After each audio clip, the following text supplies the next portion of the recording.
Good afternoon, everyone. Welcome to the Track on 2. My name's Dennis. I'll be your track announcer for this afternoon.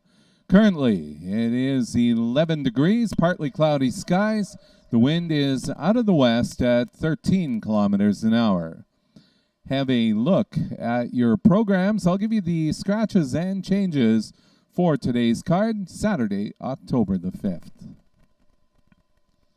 Turn to the first race. We have a scratch in the first. Number 6, Burnt Island Billy is a judge's scratch. Judge's scratch out of the first. Turn now to the third race. Couple drivers changes. First of all, we'll start with the 3-horse. Nelly's on the Money. Will now be driven by Philip Giesbrecht. Giesbrecht drives the 3. Number 5, Tammy Blue. Nathan Sobey will be the driver. Nathan Sobey drives Tammy Blue. Number 7, Island Hawk. Your driver will be Jamie Junquist. James Junquist drives the 7, Island Hawk. In the 4th, PT's Magic Mark will be driven by Brian Gray. Brian Gray is the driver of number 1, PT's Magic Mark. 6-horse, HF Zelig's Glory, will be driven by Kevin Hildebrand. Kevin Hildebrand drives the 6, HF Zelig's Glory. Turn now to the 6th race, Appoggiatura, number 1. Will be driven by James Junquist. James Junquist. That concludes our changes and corrections for today's card. Storm Defoe was tied up with other commitments this week. So for a live version of Trackside Tips, I have Don and Fred Gillis joining us in the conversation. Hello, gentlemen. Dennis, how are we doing today? Well, not too bad. So far, Interesting card coming up here but he'll for hear today. His name and he'll come running. I'm sure he'll jump in as we get going here. But I'll let you kick off and talk about the description of the first race on this beautiful day at Track on 2. Yeah, we have a field of 6 that will be going postward in the first race, not averaging $201 a start in the last 3. They'll race for a purse of $2,500. For myself, I had a couple horses here that I was looking at. Obvious one is Sinalta Dragster. I'm not one, though, that likes seeing a horse coming off a qualifying race, being off for a couple months. I think this one might need one start to get back into the swing of things. For myself, I've kind of landed right on the rail with the 1 horse, Just a Dragon. Looks like the one that may have a good opportunity to take this race. Where'd you go, Don? Well, that one's one that's a little bit close to my heart, considering I own a piece of the horse. It hasn't been as sharp since we left Calgary, but down in Calgary, the horse was racing pretty decent. Few horses in here. I agree with you about Sinalta Dragster being off a month. The one that kind of twigged my eye a little bit was Thunder Alley on the outside.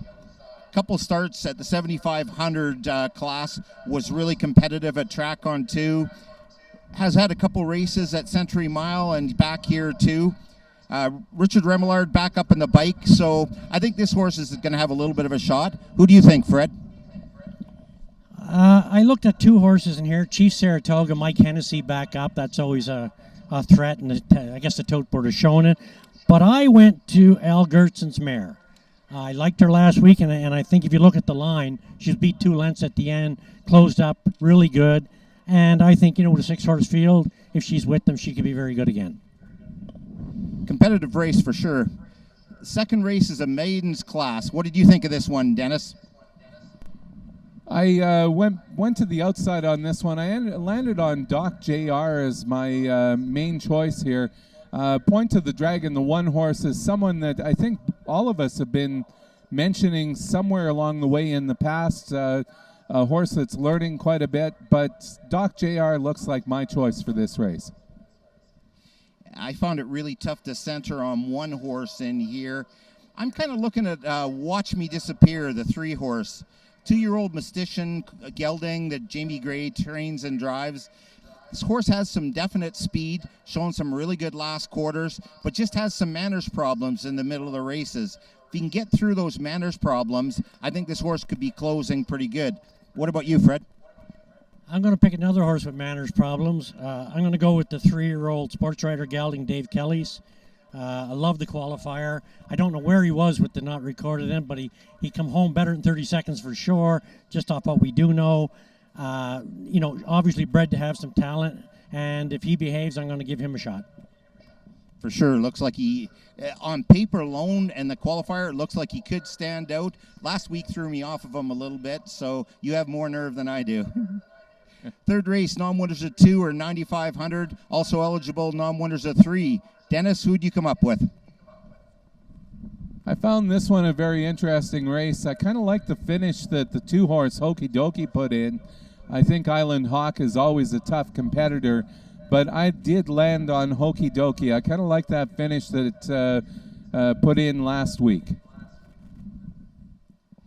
Yeah, you and I are on exactly the same horse this time, Dennis.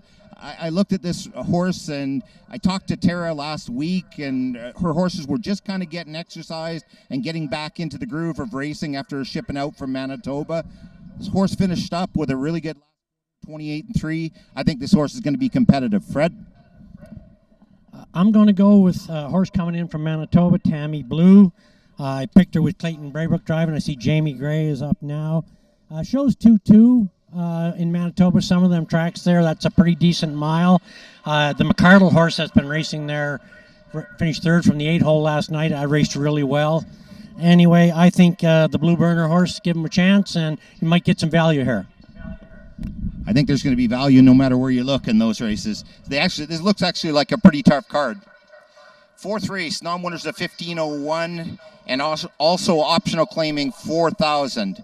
Dennis? Just one correction for you, folks. Nathan Sobey will be driving Tammy Blue there. Another driver change, Fred, since he left up here. Nathan Sobey is going to drive the 5-horse Tammy Blue. In the 4th, I actually landed on PT's Magic Mark. Been kind of in and out all season long. I think this one looks like well placed to have one of those good efforts today. Yeah, I think that's a really good pick. Getting Mike back in the bike. 2 weeks ago, Mike drove this horse and was definitely competitive. Second only beaten 2.5. I'm going to take Jamie Gray and Secret's Mystery. Got a little bit of a shuffle trip at the very back. Following Explain Not Complain. Just couldn't quite get there down the lane. Another week, another time with Jamie in the bike, and I think this horse might shake up a little bit. Fred? I think PT Magic Mark, the way he raced for Mike there a couple of weeks ago, he'd hardly seen the rail. He had him parked most of the way. Raced really good. But I'm obviously going to go to the Fun for Fans horse racing this month for the Stallreed Children's Hospital. And he'll need a little bit of luck from out there, but he usually puts in a decent mile. Always look for him late in every race, Fred. Looks like a good choice.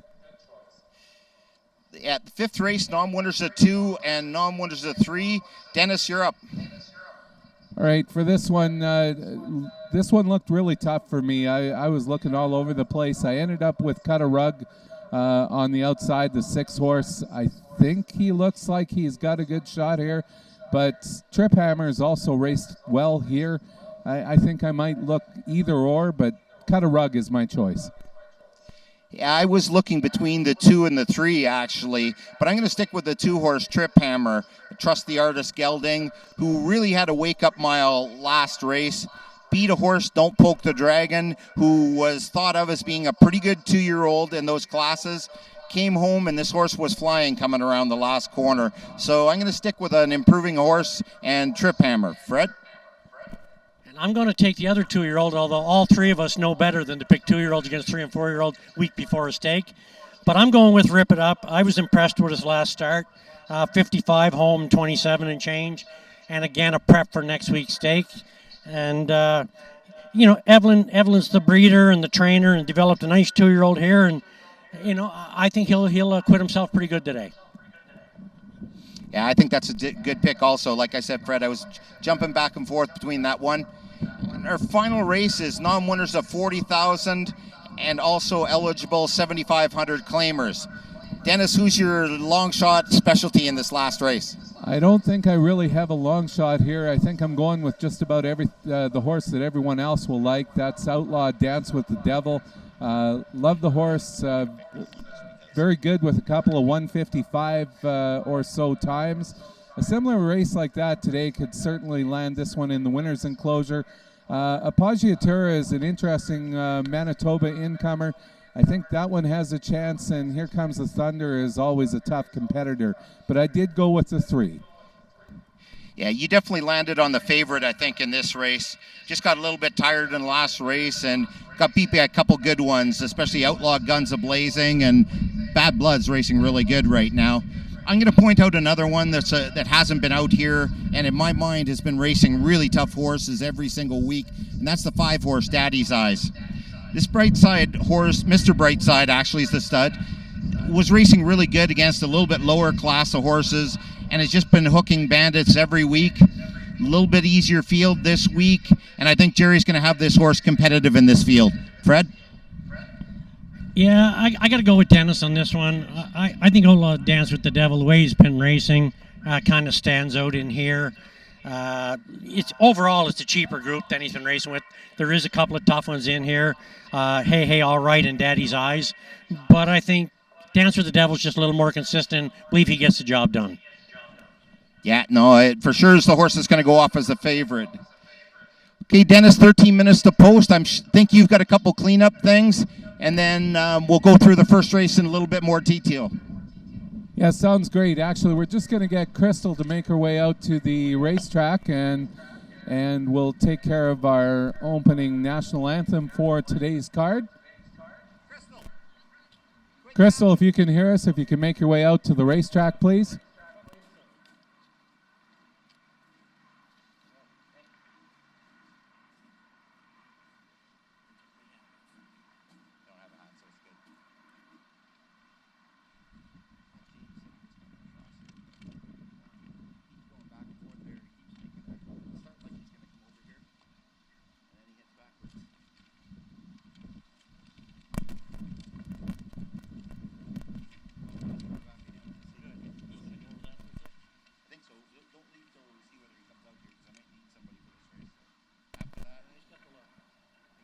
And through the Track on 2 Facebook contest, we have Sienna joining us today. She's going to sing today's national anthem. Please rise.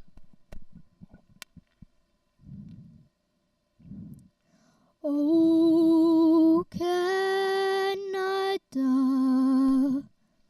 our home and native land, true patriot love in all of us command. With glowing hearts we see thee right, the true north, strong and free, from far and wide. O Canada, we stand on guard for thee. God keep our land glorious and free. O Canada, we stand on guard for thee. O Canada, we stand on guard for thee.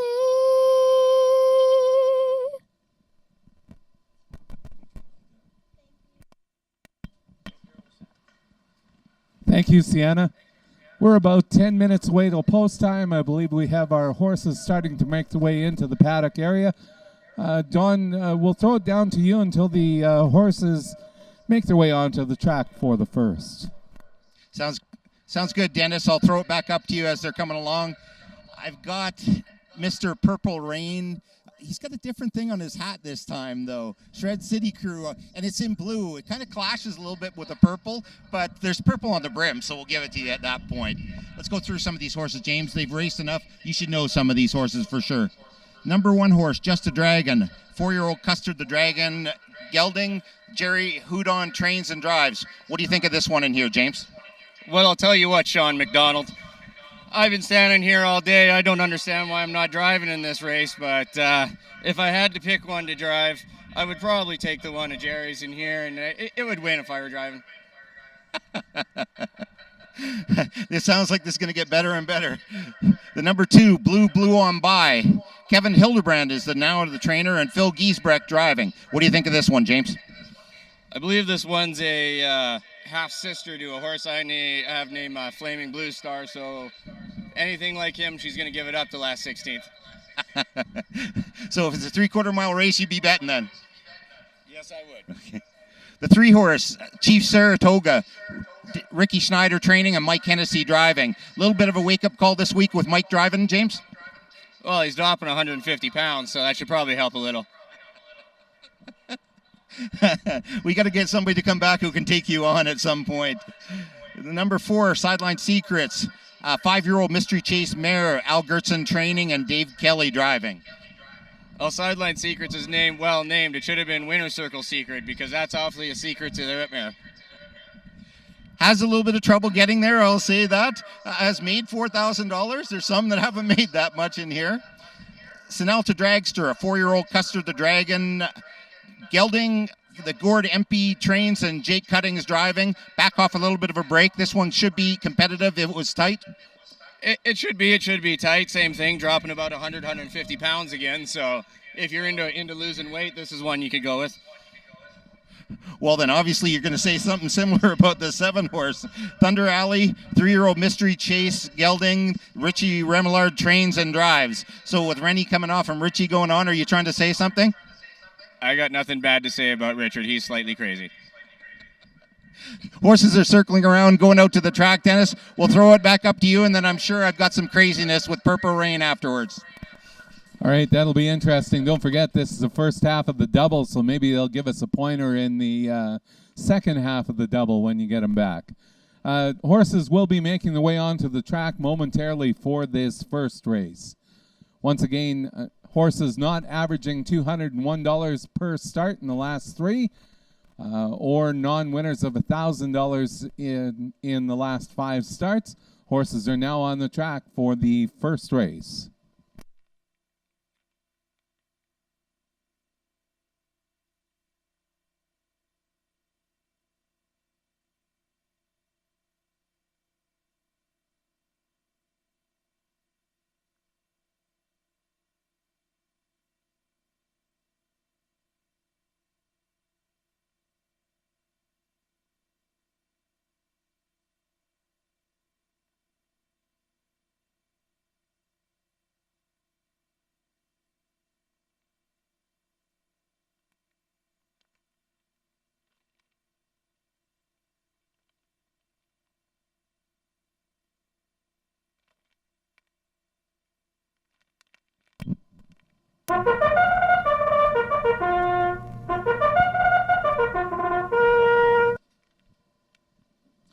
Horses on parade for the first race. Number 1, Just a Dragon, owned by Monica Houdon and Donald McDougall. Jerry Houdon trains and drives. Number 2 is Blue on By, owned by Ariel Vodon. Kevin Hildebrandt is the trainer. Philip Giesbrecht will drive. Chief Saratoga is the 3. Dick and Richard Schneider are the owners. Richard Schneider trains. Michael Hennessy will drive. Number 4 is Sideline Secrets. Alan Gortson owns and trains. David Kelly is our driver. Number 5 is Sinalta Dragster, owned by Gordon and Helen MP and Myra Empey. Gordon Empey is the trainer. Jacob Cutting will drive. Number 6, Burnt Island Billy, is scratched. And the 7 horses, Thunder Alley. Jim Wilson and Richard Remillard and Valerie Emerson are the owners. Richard Remillard is the trainer and driver. That's our field for the first race. Don, will send it back down to you. So I'm just trying to get the little bit of a connection between Shred City Crew and Pacing for the Cure. The two of them, one kind of sits the other side of the other. How do you connect the two of them and come up with the same brave waves, James? Well, Purple Rain's all about helping other people out too. I come here, I let everybody look at me, I improve their day with my beauty. And last time I was here, all I got was rough stuff. I tried to leave out of the gate, they're parking me. They're putting hard times on Purple Rain. They're putting hard times on Purple Rain up the backside. I don't know what this, I had to take a whole week off. I'm back here, you know what? No hard times this week. I want the front, boom, I'm on the front. You guys all hear that? Was the week off because of psychologist sessions, or was it just trying to regroup? Well, Purple Rain was a little wild and crazy when he was younger, and his daughter is 20 years old, so she had to come out and settle Dad down a little bit and maybe rein his ego in, but she's not here this week, so everybody can just bask in my glory. So of today that we're going to see Purple Rain driving in pretty much every race, I think, after this, what do the bettors have as shots that they think that they can maybe cash a little bit of ticket rather than just get entertainment off of Purple Rain? Well, everybody here knows if you're going to try to bet on me, I'm already going to be the favorite, and there's not much money to make anyway, so it's 6 of one, half dozen of the other. If you want to cash a ticket, you just got to make sure you use me. So talking about the surfaces a little bit and stuff, let's talk a little bit about the racing that we've seen on the tracks the last two. First of all, Track on 2. This made some pretty good improvements since these guys have taken over, and even in the course since the summertime when we first started racing here. I did take a 5-year break from racing, and after being back here, I will say they have put a ton of work into this track. It's tightened up. It's much better than it's been in past years, and it's kind of nice to drive over it again. And up in Leduc at Track on 2, they've got the pylons in now, and when I was watching on TV last night or watching on the stream, it sure looked like that track's in really good shape right now. That track's a dream to drive on right now. It's soft, it's got good cushion, it's not really loose. The horses seem to be getting sounder over it, so it's been nice. Got some good steers up there tomorrow? I've got a couple. I've got my own mare in the last, so hopefully I pick up a win or two. Carol P. Thunder for the Starkuskis and the Stakes. I'm 99 to 1 with the rail. I got him right where I want him. Okay, and last thing, is there anything new coming up on the horizon between now and the end of the year? Staying in Alberta the whole time, looking at some new horses? I just bought a new one named Captain Terminator from Kathy Reed that we're going to start next week, I believe. And I've got a couple that I'm kind of looking at, and we'll see if we can add to the stable, but I'm kind of happy where I'm at, assistant training with Starkuski and having a few of my own, and it's the workload I like. Nothing, right? No point in overstressing ourselves at any point, right? And I know it's been absolutely your pleasure talking to me, John McDonald. So my fans are all here lined up for autographs. There's only 2 minutes to post. I got to help them all out, man. Have an awesome day. There's some pictures here to sign. I'll throw it back up to you, Dennis, after all that craziness. All good. Thanks, guys. Appreciate it. We're about 2 minutes away till post time for the first.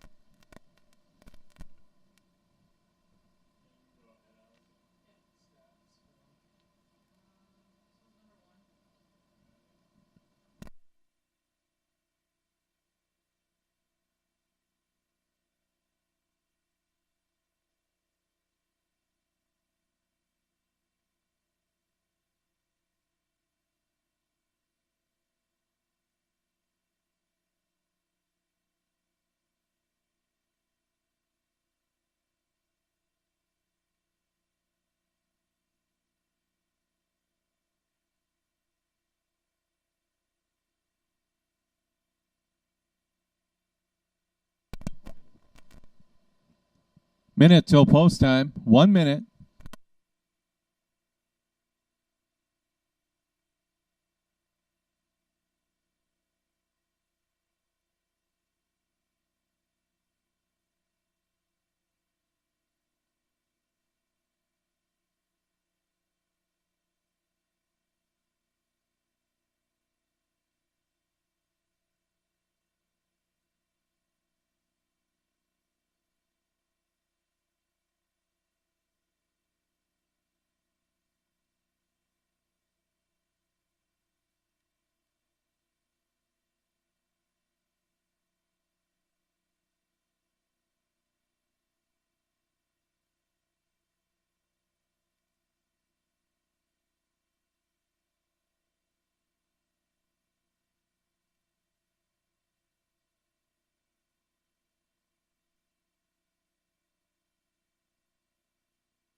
Starting gate is now moving into position. Calling the horses for the first race. Just a reminder, the 6th horse, Burnt Island Billy, is scratched out of the first. Your current post-time favorite is the 3 horse, Chief Saratoga, currently 6-5. And second choice, we've got 2 horses the public selected. The 4, Sideline Secrets, and the 7 is Thunder Alley. Both are at 3-1. Horses are now lining up for the first.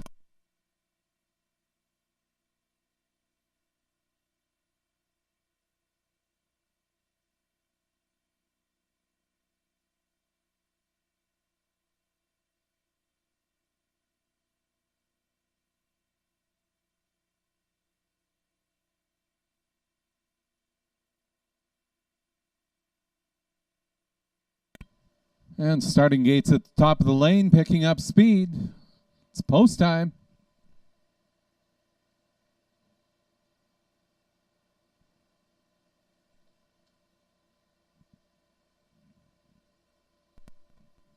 There they go.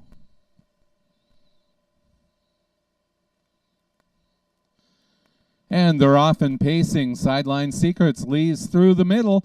On the outside, Thunder Alley, and down along the rail, Just a Dragon. Heading into the turn, Just a Dragon holds on to the rail and the lead. Dropping in second is Sideline Secrets. Then you have Thunder Alley, followed by Chief Saratoga. And your 2 trailers are Blue on By, and Sinelta Dragster. Heading up to the quarter-mile marker, Just a Dragon is on top. Just a Dragon, Sideline Secrets pacing in second, length and a half back to Thunder Alley. And then you have Chief Saratoga, followed by Blue on By, and your trailer, Sinelta Dragster. Quarter-mile marker, 28 4/5. On top, Just a Dragon. Just a Dragon with the lead. Sideline Secrets pacing in second. Then you have Thunder Alley, Chief Saratoga, Blue on By, and Sinelta Dragster. Fields tightened up as they pass the half-mile marker in 59 3. First to move, out of last, making his way up on the outside, Sinelta Dragster. Leader still is Just a Dragon. Company on the outside with Sideline Secrets. Thunder Alley is pacing in third. Sideline Secrets moves on to take the lead. Just a Dragon pacing in second. Thunder Alley is in third. Sideline Secrets promptly opens up 2 lengths. Sideline Secrets takes us past 3/4, 130 3/5. Sideline Secrets on top. Thunder Alley is in the middle, down along the rail, Just a Dragon. It is Sideline Secrets. Just a Dragon, and on the far outside, Chief Saratoga is getting up for second. Winner, Sideline Secrets. Then you have Chief Saratoga, photo for show. Time for the mile, 1:58 1/5.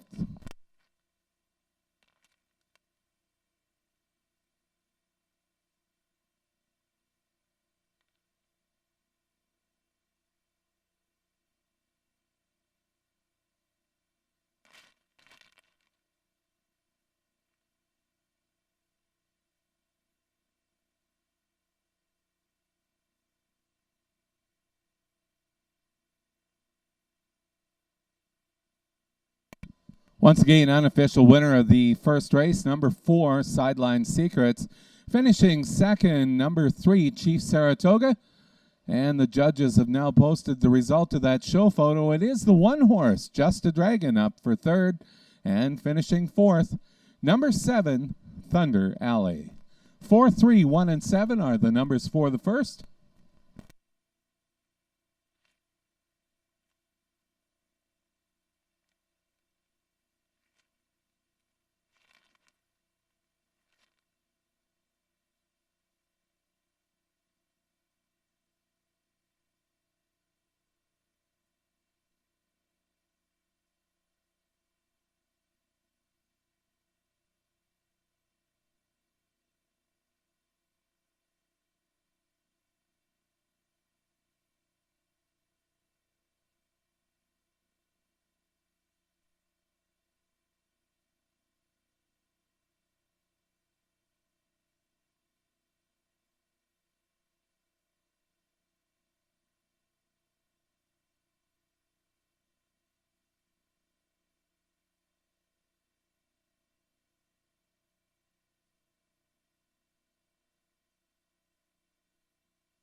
Making her way back to the winner's enclosure, our official winner of the first race, number 4, Sideline Secrets. Owned and trained by Alan Gortson, driven to victory today by David Kelly. Sideline Secrets is a 5-year-old bay mare by Mystery Chase out of Clinton Secret by Clinton Cigar. Once again, pacing the mile in a time of 1:58 1/5. First win of the year for Alan Gortson and for Sideline Secrets. Prices: 4-horse Sideline Secrets, $950, $250, $270. Number 3, Chief Saratoga, $260, $210.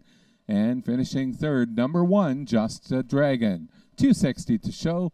Thunder Alley finished fourth. $2 exacta combination 4 and 3, $100 20 dollar triacta for 3 and 1, $128 and 10 cents. 20 super 4, 3, 1 and 7, $42.55. Up next, a replay of the first race.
$11 minutes till post. We'll have a quick look, send this back down to Don once again when in our trackside comments.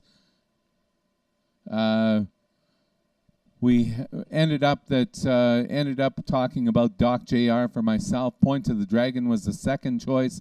We talked about Manners on the 2 and the 3, and if they stay flat, they should be good. This is a maiden race, so lots of horses are just learning their way around the track. Win, place, and show, exacta, trifecta, and superfecta wagering. Don, I'll send it back down to you. Yeah, Dennis, you couldn't come up with a more interesting race to handicap. I'm going to take a little bit of a stab at this race, and I'm going to bring in the actual color commentary and handicapping skills of my brother Dan, who is also an owner in the horses. So let's start with the number 1 horse, Dan. Point to the Dragon. 3-year-old Custard the Dragon filly that Quentin Schneider trains and Mike Hennessy drives. Been competitive on the front last time, didn't quite hang on. What do you think of your handicap in this one, Dan?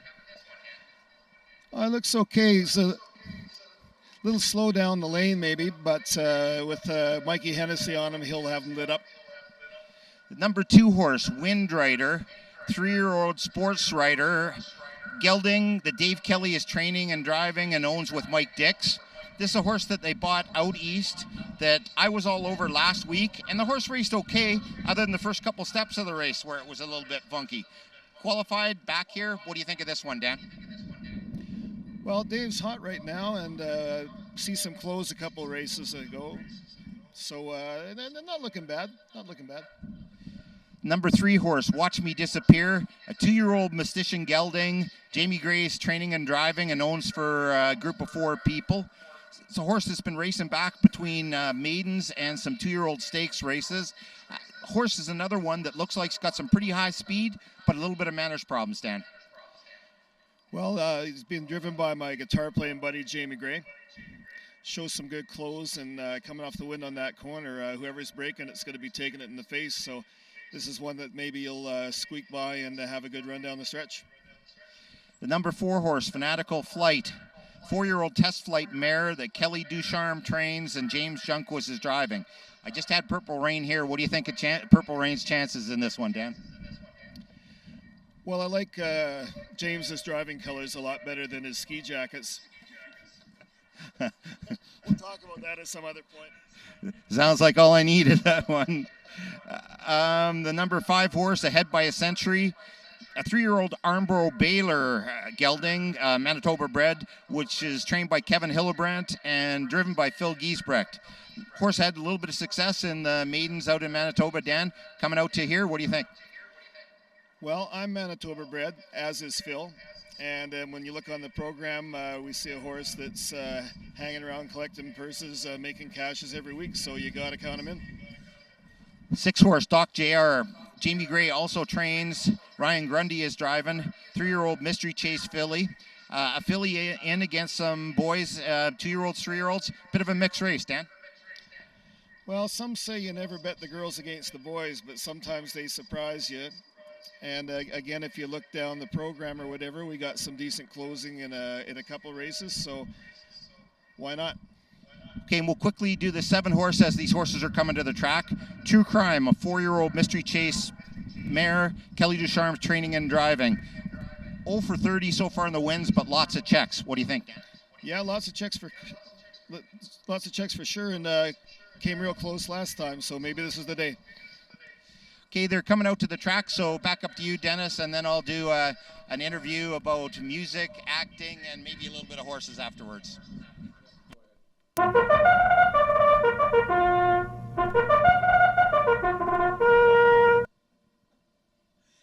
Horses are parading for the second. Number 1 is Point to the Dragon, owned by Blair Thomas, trained by Quentin Schneider, driven today by Michael Hennessy.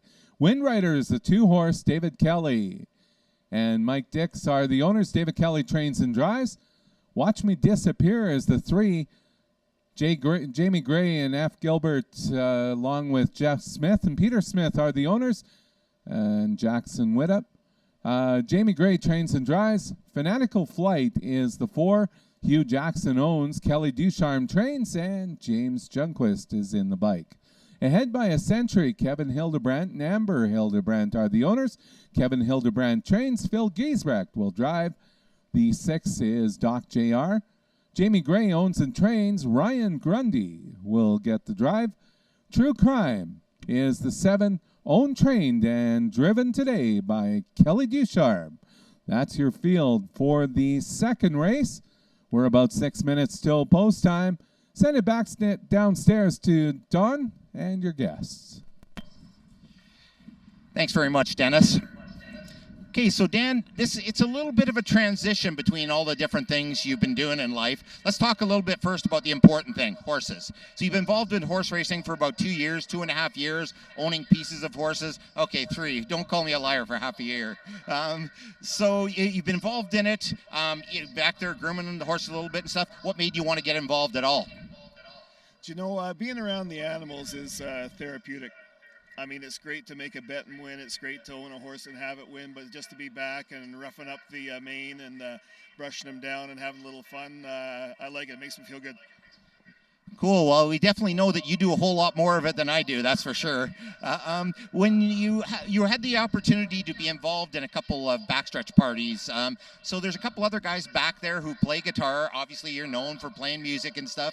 If you're going to try to handicap the musicians based on singing and playing, how would you handicap the backstretch from what you've seen? Well, Joe Ratsford's a talented guy. He can hump on the guitar as good as anybody and do a bit of background singing. He's a little shy about the singing part. Right there next in line would be Jamie Gray. Jamie is a good songwriter, and he's a lot better than he lets on or whatever. A little bit shy in front of the crowds or whatever, but he's got the goods. The one we haven't had a chance to get out there yet, who I think would be interesting with you, is JF Gagne. I've heard JF's good on the guitar and singing, so I think mixing you up with a French Canadian that has a little bit of an accent might be kind of fun. Mais oui. Okay, and there's other endeavors that you've been doing in the last little while. You dabble your hand into a few different things. So you're doing a little bit of acting, a couple different roles, some roles that have been fairly high profile, a couple others that I don't ever want to talk about again. Tell me about your acting between commercials, movies, and different things you're doing, Dan. Well, the Calgary scene is pretty good. It's kind of up and down depending on the government and what they're willing to give for incentives for the filmmakers, but it's been a good couple of years. I have my own show on YouTube. It's a web series called High Strung, which has been shown at a number of film festivals and won some awards. I most recently signed a contract to be on Jan Arden's sitcom on CTV called Jan, so I'll be shooting that this month, and that'll be a lot of fun. And then, some commercials, some indie stuff. The climate's pretty good. It's great that you're getting a lot of different opportunities and stuff, and that things seem to be a little bit of a happening scene in Calgary, or at least in Alberta. And obviously, we've still got the Watchmen, or not the Watchmen, sorry, the Rain Man. You played at the Watchmen or something like that in the last little bit. It was originally Mick Daniels and the Rain Man. Now I think it's just the Rain Man. Talk a little bit about your music group and where somebody might see them in the next little bit. Well, times are kind of slow in the Calgary area, but we did do the awards banquet for the Horsemen this past year. We did a show at Olympic Plaza in Calgary for Labor Day, and we pick up some private gigs, some club gigs or whatever. The Rain Men are around, and as things pick up, we'll be playing more and more often. Okay, so I'm going to put you on the line here in the second race. You took a look through, you kind of handicapped, so pick a horse for them. Whenever you handicap with me, you have 5, and you always say you had the right one. This time you're going to be on the line, and you have 1 horse. Who are you picking? I don't know this group super well, but I'm going with Jamie and the 3 horse Watch Me Disappear. There you go. We finally got him on the hook for a selection. Back up to you, Dennis. Thanks, guys. We're about 2 minutes till post time. 2 minutes.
1 minute till post.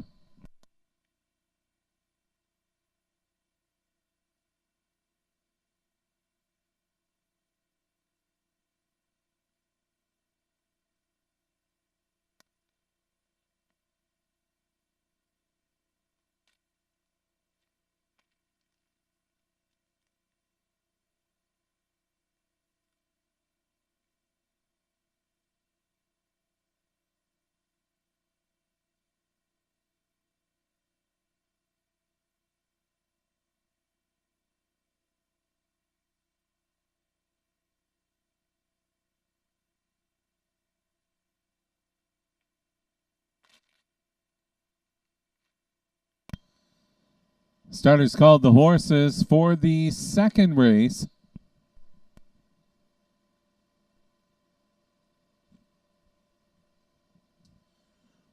Number 2, Windrider, is your current selection for the favorite in the second. Early favorite, Point of the Dragon, is now second choice at 5-2. Once again, 2-1 on Windrider. And Point of the Dragon, the one horse, is 5-2. Fields lining up for the second. 1 is Point of the Dragon. Number 2, Windrider. Number 3 is Watch Me Disappear. Number 4 is Fanatical Flight. Number 5, ahead by a century. 6 horses, Doc JR. And on the outside, True Crime.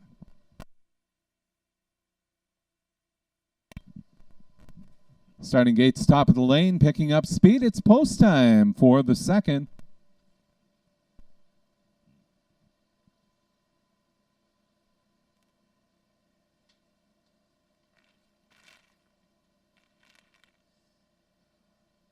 There they go.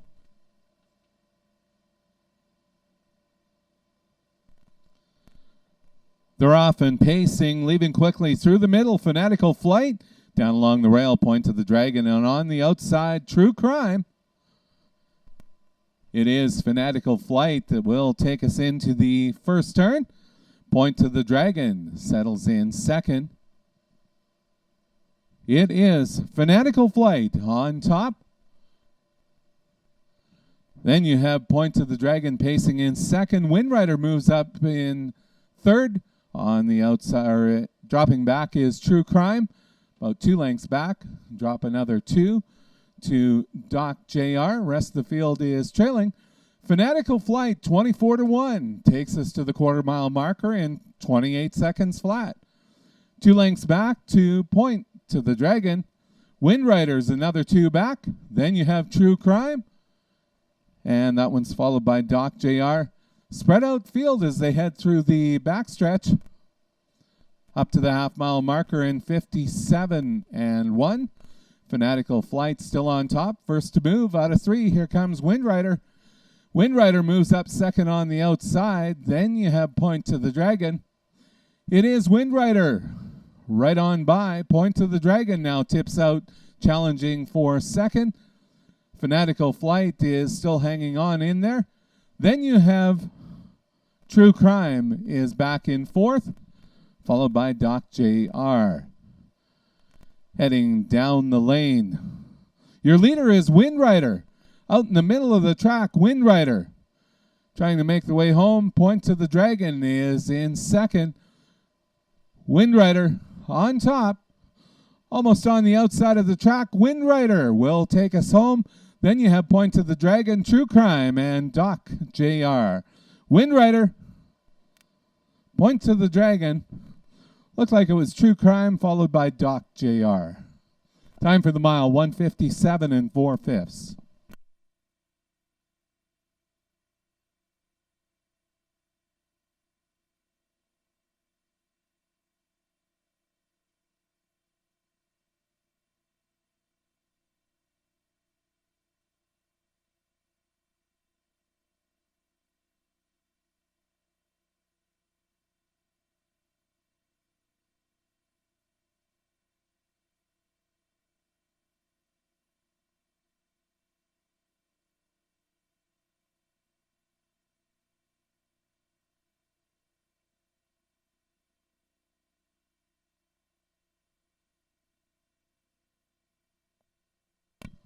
Once again, unofficial winner of the second race, number 2, Wind Rider.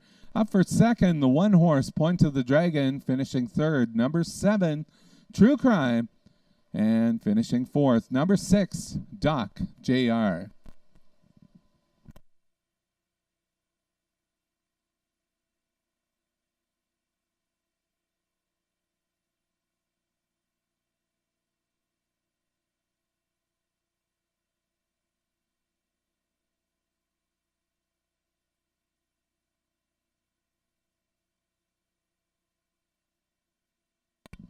As a reminder, hold all tickets until the judges post the race as official.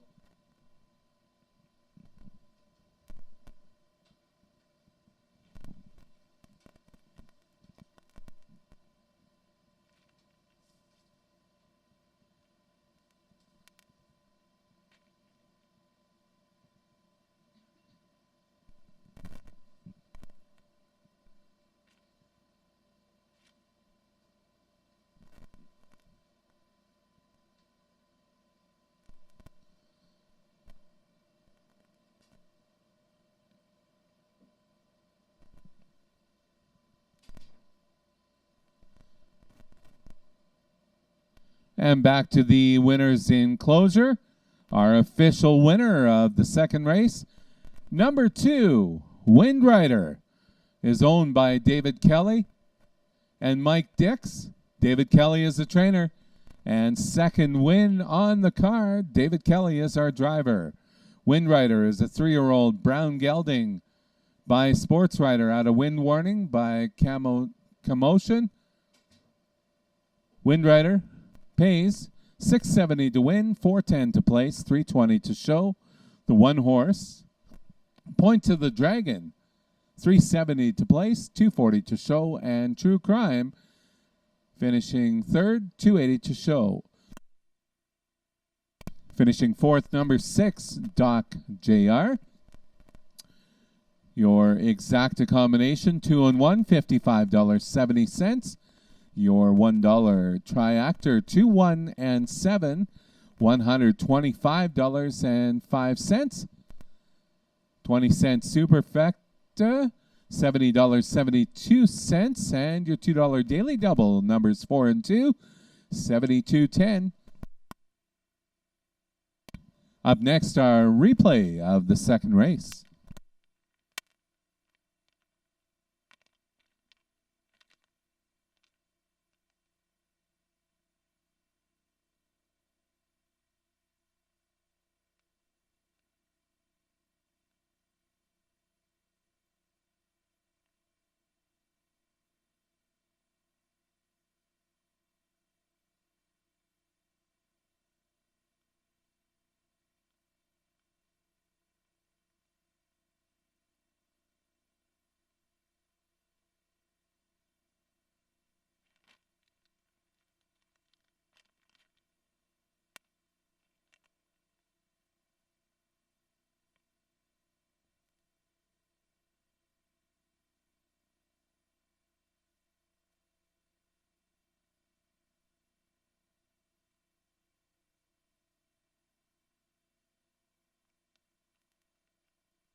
Just a reminder, race fans, we'll have a barn tour which will take place after the 4th race today.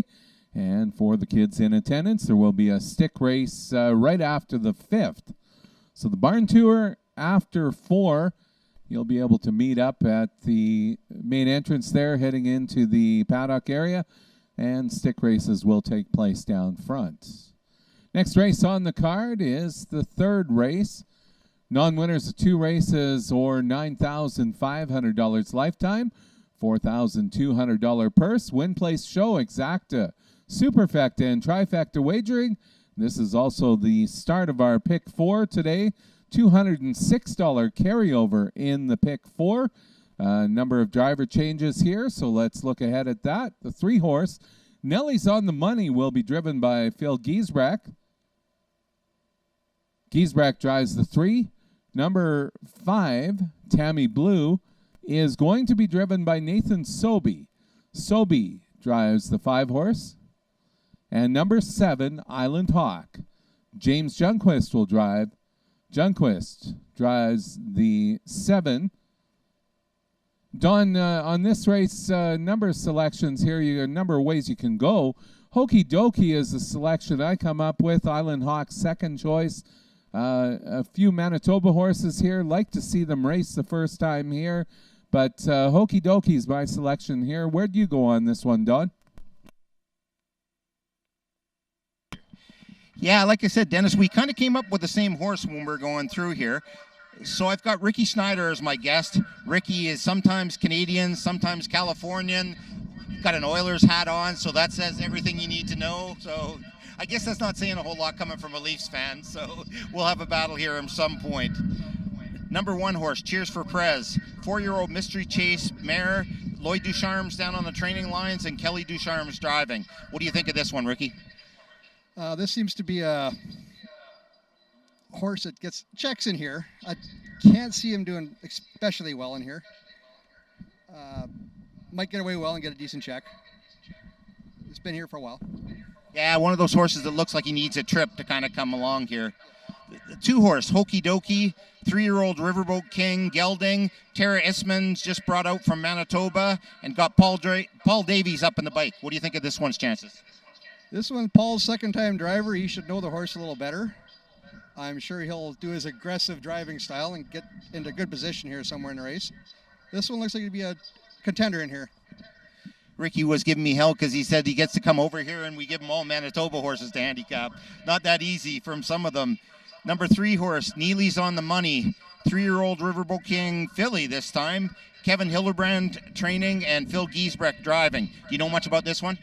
I know nothing about this horse, but looks like it was racing consistently in the top 3 or 4 in Manitoba all the time. Phil's driver changed. That's a positive. He should be in the hunt somewhere, 2nd or 3rd or so. Okay, so we'll go to the 4-horse who you should know a little bit more about, that your brother Quentin is training and Mike Hennessy driving. Mountain Mystery, a little 2-year-old Mystery Chase filly. Broke her maiden, first time as a winner. Last time a little bit back, but against a different class of horses. How do you think she fits in here? This looks like it'll be a nice little 2-year-old filly here, Mystery Chase. Mike Hennessy's back in the bike. Should be rally competitive in here. He's getting to know her quite a bit better, and last time was a win. 2 minutes, last quarters are very good. Look to see this one charging at the wire. The number 5 horse, Tammy Blue. A Blue Burner gelding that Clayton Braybook is training and Jamie Gray is driving. Well, we'll get Quentin to talk about this one. What do you think of Tammy Blue in here, Quentin? You know, I didn't look overly close at the race too much. I thought that Casey and Grinigan could be the one to fly down the lane on us. Our filly is a really hard trier. She's really wants to race, but she needs a lot of education. That's one thing about her. She's a handful in the paddock. We got her out walking around the ring right now, and Mike handles her very well. And she's out there moving around and looks like, I liked her the first little bit, Quinny. She looks pretty good. You got a shovel here? There's a lot of Yeah, there is. And he's all over the place, too. The interview afterwards should be pretty fun. The number 6 horse, if Ricky can move his finger, perfect. Casey and Grinigan, a 3-year-old test flight filly that Darryl Cuttings training and Jacob Cuttings driving. What do you think of this one's chance, Rick? I think if Jake can keep her together, she could be very competitive here. She seems to have problems with the gate and trying to make bobbles here and there, and Jake's done a good job last couple starts holding it together and getting good last quarters out of her. Yeah, so definitely good last quarters. 27-28 is pretty good for the way this test flight was going for a little bit. The number 7 horse, Island Hawk. Bob Parrish training, James Junquist driving. An Armbro Deuce mare. What do you think of this one? This is a very rough gated going horse, but she's been doing very well with Doug Chappell driving. James is driving. This is not, oh no, he ain't no Doug Chappell, but we'll see how he does. That's awesome. It's about time somebody took him down a step. Okay, the horses are coming out to the track. Back up to you, Dennis, and we'll have an interview with Ricky. And I'm not sure if Quentin's going to stay here. He keeps running away from us, but we'll try to get a little bit of word out of both of them after the post-parade. Thanks, guys. As you mentioned, horses are on the track for the third race.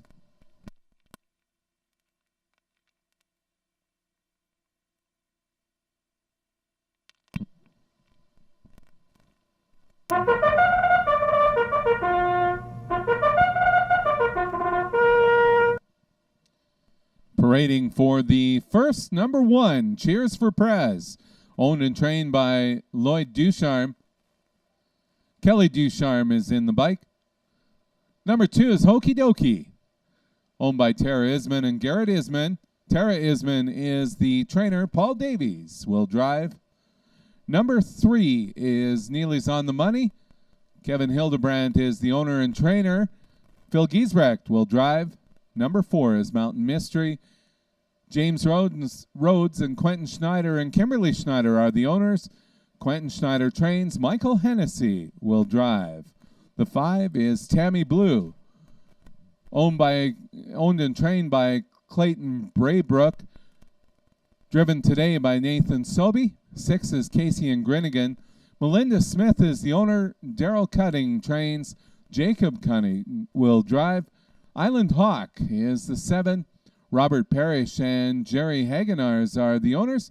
Robert Parrish trains. James Junquist will drive. That's your field for the third race.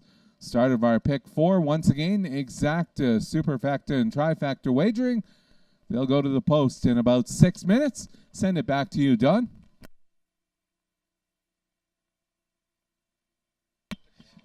Ricky and I are consoling each other about the tough part of the end of the game, the broodmare business.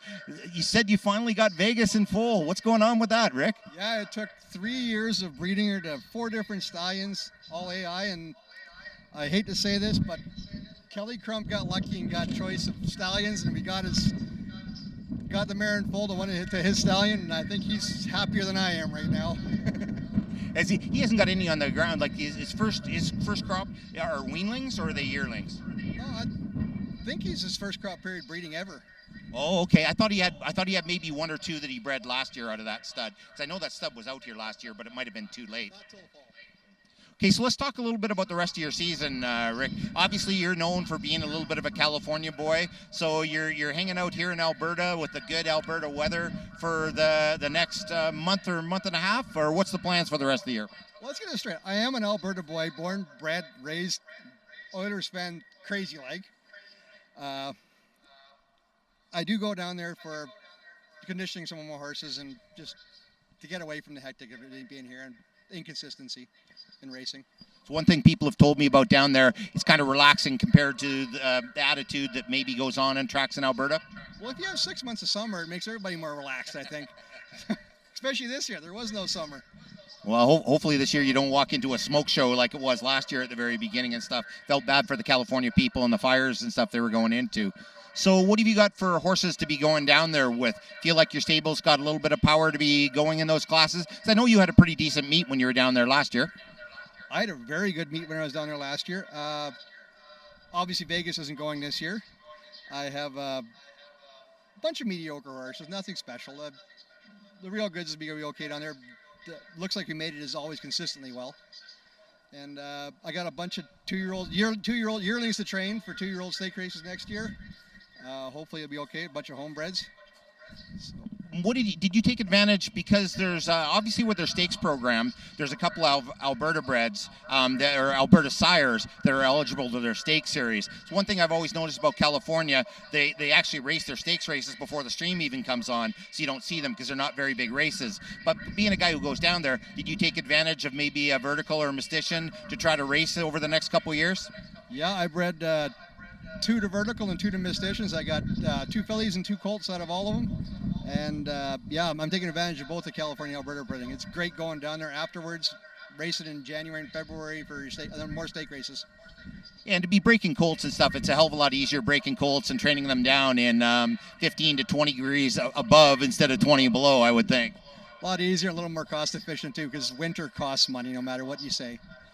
Okay, so for the rest of the day, Ricky, you got any more in here or something that somebody could make a couple bucks on? No, I only had one Chief, and he raced fantastic earlier, and Mike did a great job driving him. That's the one that had the weight change in the driver, right? About 20 pounds. That's exactly what I was thinking, Ricky. Thanks very much for your time, Ricky. Truly. Not a problem. Thank you, everybody, for coming out. I hope you have a great rest of the day. Back up to you, Dennis. Thanks, Don. 2 minutes till post. 2 minutes till post time.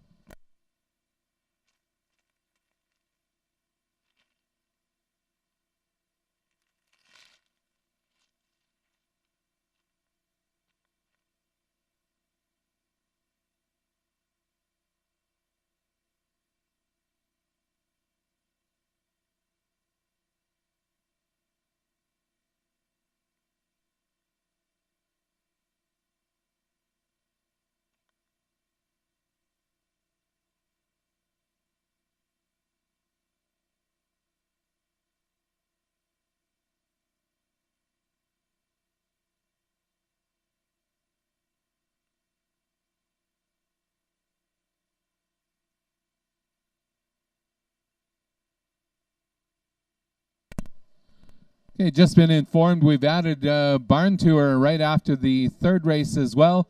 So after the third, after the fourth, we'll have a barn tour. We'll get back to you on the stick races. Believe they're still after 5.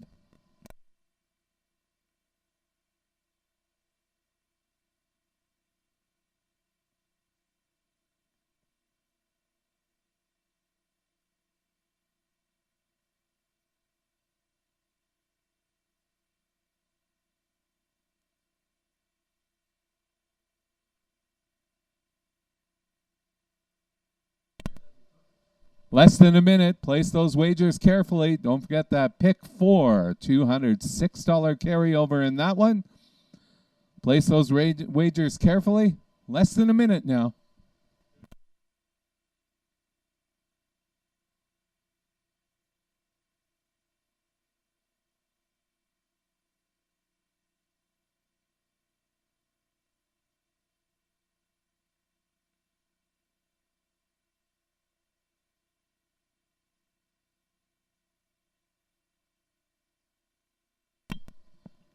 Horses are lining up behind the starting gate. Your post time favorite is the 7 horse, Island Hawk. Second choice is the 2, Hokey Dokey. Inside out, Cheers for Prez is the 1. Number 2 is Hokey Dokey. Number 3, Nellie's on the Money. 4 is Mountain Mystery. Number 5 is Tammy Blue. Casey and Grinnigan is the 6. And once again, your 7 horse, Island Hawk. Starting gates making the way up the stretch. It's post time for the third.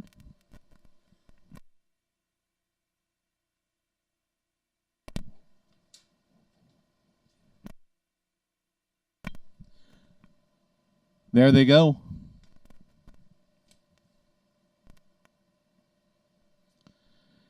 And they're off and pacing. Island Hawk trying to leave from the outside down along the rail. Cheers for Prez. Island Hawk moving on, challenge for that lead. Cheers for Prez trying to keep the rail. It is Island Hawk on top. Island Hawk takes us into the turn. Cheers for Prez down along the rail. Hokey Dokey settles in third. Neely's on the Money is the next one up. Mountain Mystery pacing in 5th. Then you have Tammy Blue and Casey and Grinnigan. Past the quarter-mile marker, 28 4/5, Island Hawk on top. Then you have Cheers for Prez. Drop back 2 to Hokey Dokey. Then you have Nelly's on the Money, followed by Mountain Mystery, Tammy Blue, and Casey and Grinnigan. Heading their way up the backstretch towards the half-mile marker, Island Hawk on top. First to move out of 3, here comes Hokey Dokey on the outside. It is Island Hawk, Hokey Dokey. Then you have Cheers for Prez. Moving up is Nelly's on the Money, is 4th on the outside. Drop back about 3 lengths to Mountain Mystery, Tammy Blue, and Casey and Grinnigan. Island Hawk still with the lead. Hokey Dokey stuck on the outside.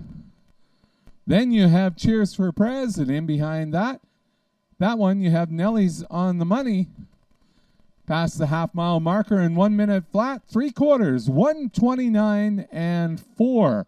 Island Hawk with the lead opening up. Island Hawk will take us down the lane. Well out in front by about 5-6 lengths. We have a horse off stride in the middle, couple bad steps. Going to be close for second. Far outside, Casey and Grinnigan. Through the middle, Mountain Mystery. And then Nelly's on the Money. Time for the mile, 1:59 2/5. Results are unofficial. Hold all tickets. Winner was the 7, Island Hawk. Finishing second, number 6, Casey and Grinnigan. Up for third, number 4, Mountain Mystery. Nelly's on the Money was 4th.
So a reminder, the results are unofficial. Your winning number combination, 7, 6, 4, and 3.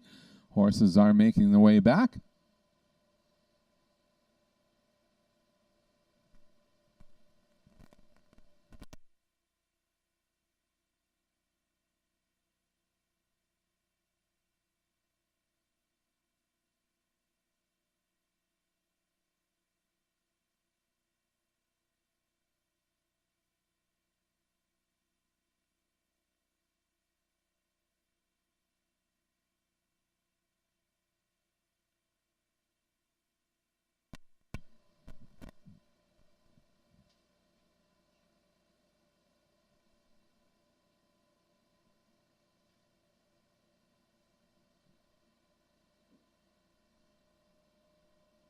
Back towards the winner's enclosure, our official winner of the third race, number 7, Island Hawk, owned by Robert Parrish and Jerry Hagenars. Robert Parrish is the trainer. Winning driver today is James Junquist. Island Hawk is a 5-year-old bay mare by Armbro Deuce out of Erasable Art by Arts Place. Island Hawk pays $670, $290, $340. Number 6, Casey and Grinnigan, $480, $380. Finishing third, number 4, Mountain Mystery, $330 to show. Neely's on the Mark is the 4th place finisher. Number 3, your exacta combination, 7 and 6, $27.70. Your triactor, 7, 6, and 4, $17.45 for the $1 ticket. and your 20-cent superfecta, once again with the numbers 7, 6, 4, and 3, $16.22. Once again, time for the mile, 1:59 and 2/5. Up next, our replay of the third.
Looking ahead to the fourth race, it's non-winners of $1,501 in the last 3 starts, or optional of claiming a $4,000.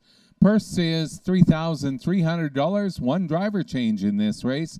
1 horse PT's Magic Mark will be driven by Brian Gray. Tough betting race on this one. For me, I ended up with the selection on the 1 horse, PT's Magic Mark. Zelig's Glory and Sherburne's Blue are the other 2 horses I had a strong look at. Wide open betting race on this one. Don, I'll send it down to you. Sounds good, Dennis. I've got trainer driver Dave Kelly with me right now. I'm scared to let him touch the program because his hands are so hot right now, but we're going to get him to help me go through these horses, and I'll try to get him hooked down to 1 selection inside here. Number 1 horse, PT's Magic Mark, 8-year-old Presidential, you wrote all over it, Dave. I think it's Presidential Tower gelding that Lloyd Ducharme's training, and Brian Gray is now driving. What do you think of this one, Dave? I liked it quite a bit. Mike was driving. He seems to get along with it a little better. He's kind of an aggressive horse, so hopefully you see him up there spotted a little closer than what he usually is, and I think he could be part of it. Number 2 horse, Amboy Duke, 4-year-old Comistic still a horse that Jerry Houdon's training and driving. I might own a slight piece of him. This horse has been painful the last little bit, Dave. Do you think this is a week he could wake up a little bit? Yeah, I really like this horse. I watched him win in Century and kick home in about 27, and he had a ton of speed. So hopefully this track and a little easier competition this week, he can get brave and strut his stuff here. Number 3 horse, Secrets Mystery. A 6-year-old mystery chase gelding that Al Gertson's training and Jamie Gray's driving. One that I always seem to try to come up with, but just never seems to get there for me, Dave. What do you think? He's quite a follower. Like, he's never been real ambitious to pass a ton of horses, so I don't know where he's going to get placed here. I see the 1 and 2 leaving a little bit more, but I don't see him getting into the race very early, and that's kind of a detriment to him. After you went in with Al's horse in the last bit, maybe you'll be up driving this horse next week. The number 4 horse, Explain Not Complain. You should definitely know this horse. You had him for a while. Mr. Saratoga gelding, the Quentin Schneider is training, and Mike Hennessy's driving. Yeah, I really like this horse. He had some issues and stuff like that, but when we got him figured out, he's super fast, got a great gait, and Mike drove him really well last week. That's the way he kind of likes it. Settle him off the gate, and then you can kind of drive him any way you want after that. And I see him probably doing the same thing here, and it'd be a big piece of the ticket there. Number 5 horse, Dream Chase. A 5-year-old mystery chase gelding that Bob Parrish is training and Paul Davies is driving. Another one that's kind of tough to figure. A couple weeks the horse looks really good, and other weeks not quite so much. He's had some tough trips. He's been first up a lot. There's a lot of circles on the card. If he ever did get a chance to get a trip in here, he might be a big part of it. But if he's got to do a ton of work again, I don't know if he'll have quite the finish on the end. We've got a horse that's a 12-year-old. You don't see those around all that often. The 6 horse is HF Zelig's Glory, a 12-year-old Glorious Scooter gelding that Clayton Braybook is training and Kevin Hildebrandt is driving. Do you know much about the Manitoba breeds? I don't very much. There's some horses here that come here and they drop pretty quick, and the surface and the footing and the different track size, they seem to adapt to the speed pretty quick, and then there's others that don't get along with it at all. So it'd be interesting to see. Being 12 years old, he should adapt, but depending on how much, we'll see. I think if I go back in my memory banks, I think this horse has raced out in Alberta before, but it hasn't been for a couple of years. I don't see a win on there for a while, so it had to have been a little bit longer ago, but got 70,000 in a card, so it must have made it at some point, maybe when it was quite a bit younger. And the last horse is the 7 horse, the Fun for Fans horse, Sherburne's Blue. 4-year-old Blue Burner gelding that Rod Starkowski trains and James Junquist drive. I think you might have driven this horse at one time at some point too, Dave. Yeah, I drove him a couple times early on. I think he's a heck of a lot steadier now. He's, a little bigger, a little stronger, and he's showing it. He's gotten a lot better the last month or two, and, he'll need to get some cover up the backside into that headwind, but if he does and he's half close coming for home, he's got a shot. Okay, you said just about every horse has a shot here. Let's see you actually come up with one, and you're going to put your name down and say, this is my horse that's going to win this race, and everybody can make money on. Well, he's 5-2 right now, but I'm going with the hometown choice. I liked the horse when I had him, and I still like him now. I like him in this race here. Explain Not Complain with Mike Hennessy. I think he's going to get the trip in here and be your winner. There you go, Dennis. The horses start in the circle. We'll back up to you, and then I'll have an interview with Dave in between. Wonderful. Thanks, Don. Just a couple comments on what you guys were talking about. 3-horse Secret Mystery seems to be running a lot of the similar style, and last time out finished less than a length and a half away from the winner. Looks like he might have a chance. Everybody has a chance in this race for sure. Loved the race that Explain Not Complain had last time out. HF Zelig's Glory. Lifetime mark is right here at the track on 2. Back when it was known as Alberta Downs, 154-4 for that lifetime mark. And Sherburne's Blue also was a tough competitor back on the lines. A couple wins here at the track on 2. Look forward to a great performance. Should be an interesting race. Horses are now making the way onto the track for the 4th.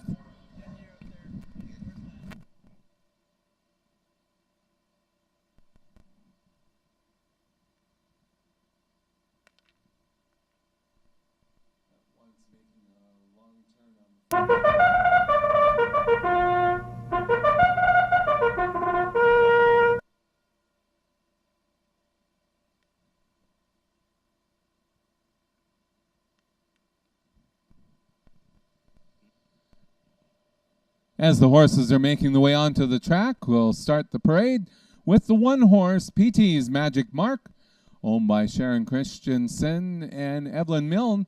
Lloyd Ducharme trains, and Michael Hennessy will drive. Number 2 is Amboy Duke. Jerry Hudon and Donald McDougall. William Andrew are the owners. Jerry Hudon trains, and Jerry Hudon will drive. Sorry, Brian Gray is the driver of the one horse. My apologies. PT's Magic Mark, Brian Gray is the driver. We'll skip ahead now to 3-horse Secrets Mystery. Alan Gortson owns and trains. Jamie Gray will drive. The 4-horse is driven by Michael Hennessy. Explain Not Complain, QKS Racing. Quentin Schneider is the trainer. Number 5 is Dream Chase.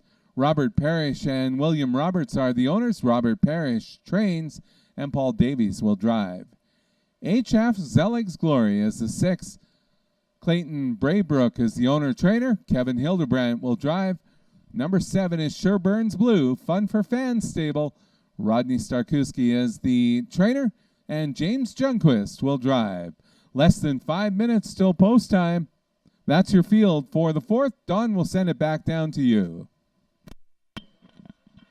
Thanks a lot, Dennis.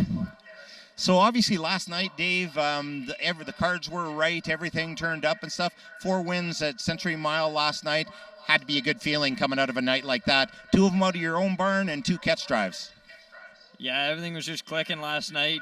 My own 2 fillies, they raced really good, which is good kind of prep for my 2-year-old, especially going into the stake next week. And then picked up a couple catch drives. Rockin' Mystery was an absolute all-star. Like, she was on cruise control winning her stake a limb.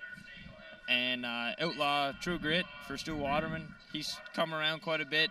Still a little, needs some confidence, but I think he'll be a nice horse once he gets that, and he continues to improve. You ever get that horse figured out? At 2, that horse was as fast as there was on the track, so there's still a lot of potential inside there, at least I think there is.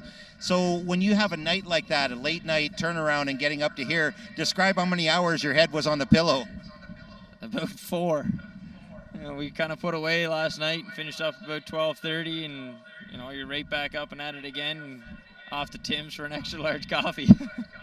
And we saw as you were coming down the stretch in your win a couple of races ago, you wanted to try to get close to the outside fence and say hi to the fans as you were going across the finish line? Yeah, I was just looking for my second cup of coffee there. Thought I'd get it quicker. Oh, somebody was supposed to bring you that and might have forgot about it as he was coming here too.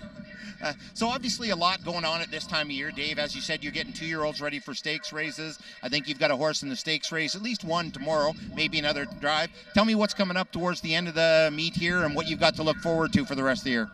Yeah, we got a pretty busy next month. We've got 2 in the 3-year-old boys of limbs tomorrow. Both of them got a pretty good shot. Hopefully we get in the final and get a chance to go for the big money the next week. And then next week we got a 2-year-old colt and a 2-year-old filly in the Alberta Sired. And then we kind of got a week off in between. And then super finals November 2nd for them all. And we'll be flat out until then. So as you're trying to get them prepped and stuff, obviously you gave your 2-year-old filly last night kind of a freshening trip and stuff. Going to those races a little bit differently than if you weren't so close to stakes races? Yeah, going differently, but it's still at the same time, you want them learning to pass horses and, be a racehorse. And so for her, biggest thing was not to rough her up too much, but put her in a spot where she could show her abilities and show her speed. And, she did that for us last night. She got perfect second over, and she got to stay on the helmet till less than a quarter mile out, and she finished up strong, and she goes into the stake next week, brave and ready to go. You got another couple drives left here today, Dave. The last 2 races, you got anybody that somebody could go to the windows and make some money on? I got 2 8-holes finishing it off, so that's a little tough to call. I'm kind of at the mercy of everybody else out there, so. You were an expert at the 8-hole. Didn't you have a stretch when you were drawing them all the time in Calgary? I'm pretty good at it. I only had 1 inside the gate last night. And so when you're drawing the 8-hole and stuff, it's a little bit more like you see if you can take a look when you're leaving and stuff, but you really have to look from the inside and see what's going on during the race. Yeah, like you draw the inside of the gate, you can kind of determine where you want to sit in the race, depending on who's leaving, who's not, how hard you got to get out of there.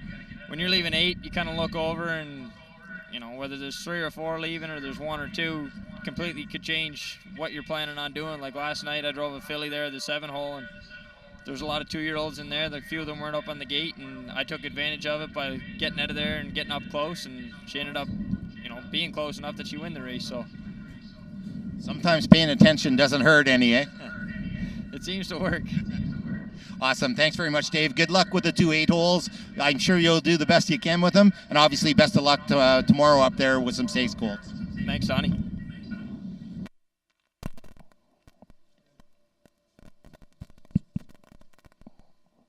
Thanks, guys. We're less than a minute till post time.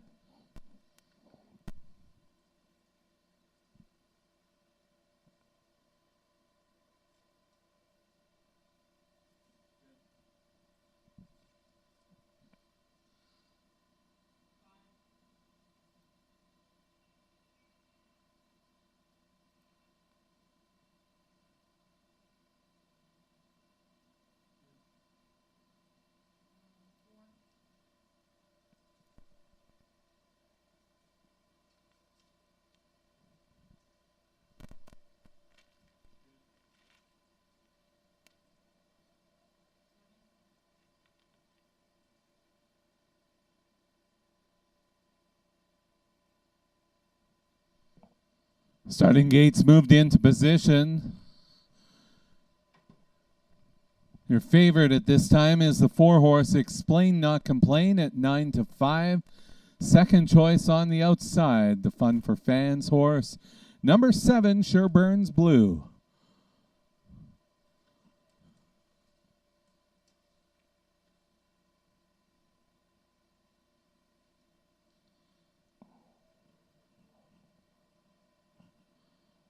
Horses are lining up for the 4th. Number 1 is PT's Magic Mark. Number 2, Amboy Duke. Number 3 is Secret's Mystery. Number 4 is Explain Not Complain. 5 horses, Dream Chase. HF Zelig's Glory is the 6th. And number 7, Sherburne's Blue.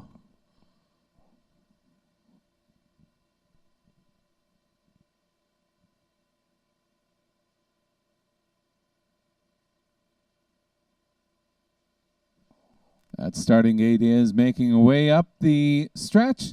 It's post time now for the 4th race.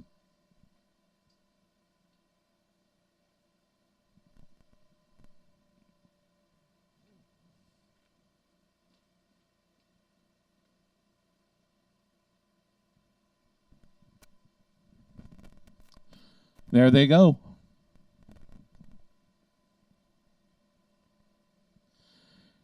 And they're off and pacing, leaving on the inside PT's Magic Mark and Amboy Duke.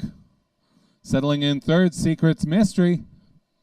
PT's Magic Mark will take us into the turn.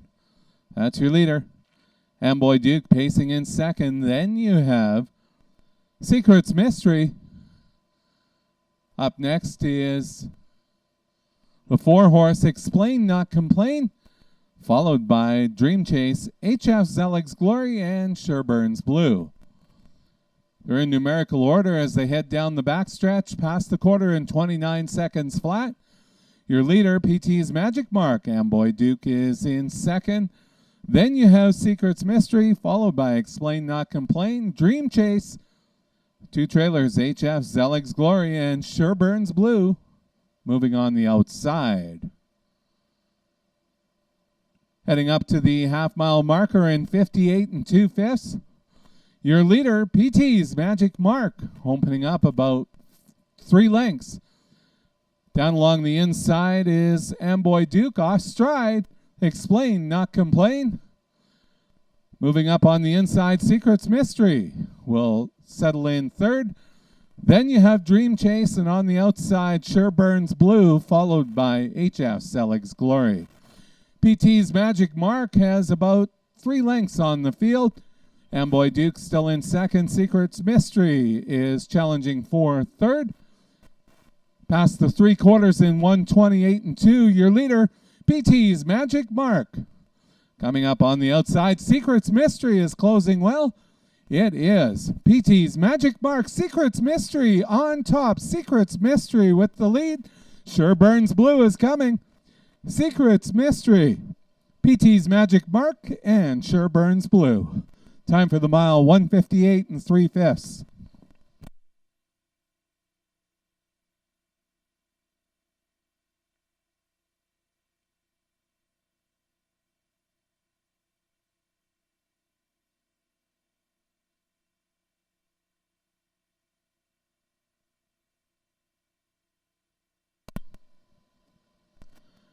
Unofficial order of finish, your winner, number 3, Secrets Mystery. Finishing second, number 1, PT's Magic Mark. Up for third, number 7, Sure Burns Blue. Judges will look at a photo to see who was fourth. Once again, that time for the mile, 1:58 3.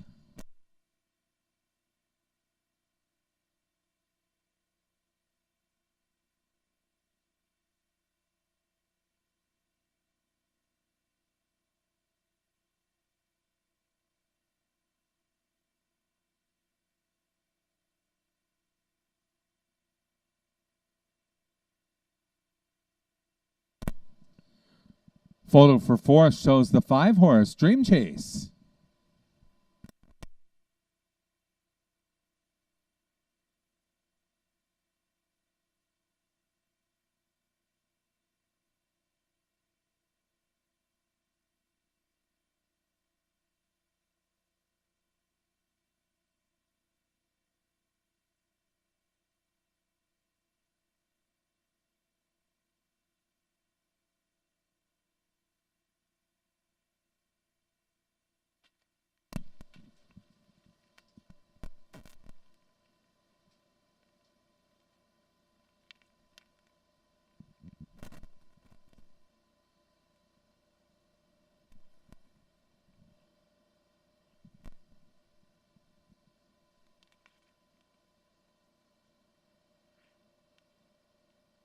Heading back to our winner's enclosure, your winner of the fourth race, number 3, Secrets Mystery, owned and trained by Alan Gortson, driven to victory today by Jamie Gray. Secrets Mystery is a 6-year-old bay gelding by Mystery Chase out of Clinton Secret by Clinton Cigar. Once again, pacing the mile in a time of 1:58 3. Secrets Mystery is now our official winner of the fourth race. Prices. Secrets Mystery paying $16.60, $480, $380.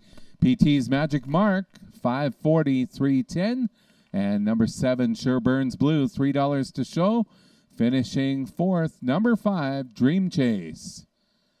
Exacta combination. Numbers 3 and 1, $106.30. Dollar Triactor 3, 1 and 7, $74.35. Superfecta 20-cent ticket 3, 1, all and all $81.34. Those are your prices for the fourth race. Up next, our replay of the fourth.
Up next, we have the 5th race on the program. Non-winners, 2 races are $9,500 lifetime. They'll race for a purse of $4,200. Win, place, show, exacta, trifecta, and superfecta wagering. Don, send it down to you.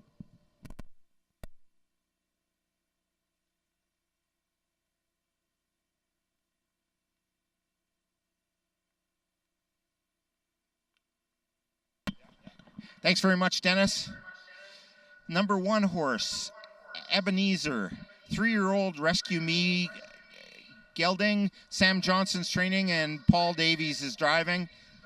Horse that broke its maiden last start and has had a couple other starts where the horse is competitive. In and out, 3-year-old racing against a couple 2-year-olds. So the 3-year-old could definitely show that the extra year of training might make him a little bit stronger. Number 2 horse, Trip Hammer, a 2-year-old Trust the Artist gelding that Nate Sobey is training and driving. Won a piece of the Century Mile 2-year-old stake series at Leduc last week with a really good closing quarter and brushing right by them in a nice mile of 55-1. Obviously is a competitor in here. The number 3 horse, Rip It Up, a 2-year-old Smart Shark colt that Evelyn Sabra is training and Phil Giesbrecht driving. Another one who broke his maiden last start in a maidens class. Also has been in the 2 divisions of the stakes races so far, getting a check involved in it. Evelyn's brand new to the game, learning to train, and definitely not a bad first effort. I think we'd all like our first horse to be as good as this one. Rip It Up definitely looks like he's got a shot in here. Number 4 horse, Ready for the Beach, a 3-year-old gelding by Beach Tree, a sire I've never heard of. That's Joe Ratchford training and Jamie Gray driving. This horse has been racing straight non-winners at 2, still in the same class. Another 3-year-old and against 2-year-olds. Hasn't been finishing up its mile quite as good as I'm sure Joe would like him to, but in this field, looks like he could be a piece of it.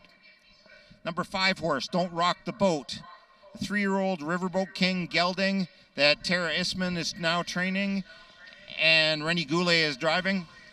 Horse came out from Manitoba. First start was just okay. 9-hole at Century Mile. First start, I think, of the horses that were out here. Probably needed that start, so definitely has a right to improve a little bit. Number 6 horse, Cut a Rug, 2-year-old Mystery Chase colt that Quentin Schneider trains and Mike Hennessy is driving. Another horse that's been competitive or getting checks at least in the 2-year-old Alberta bred stakes.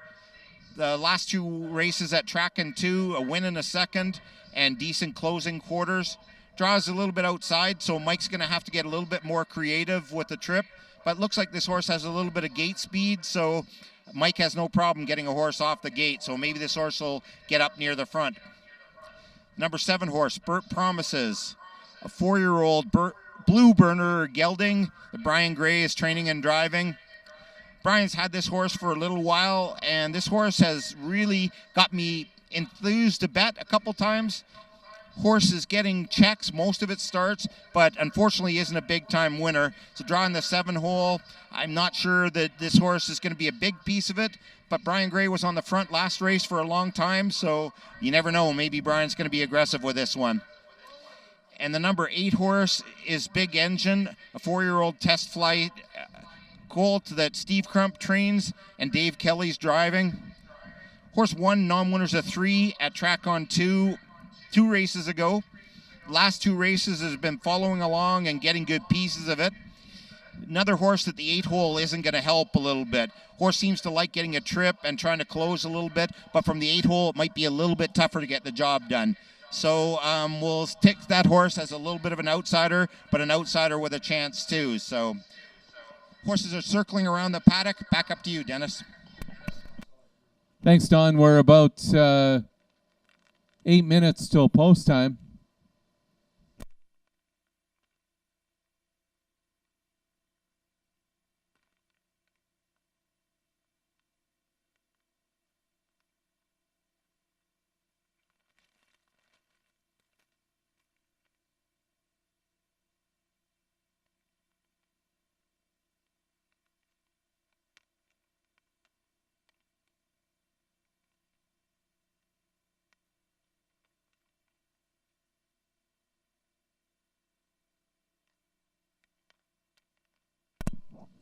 Horses are on the track for the 5th.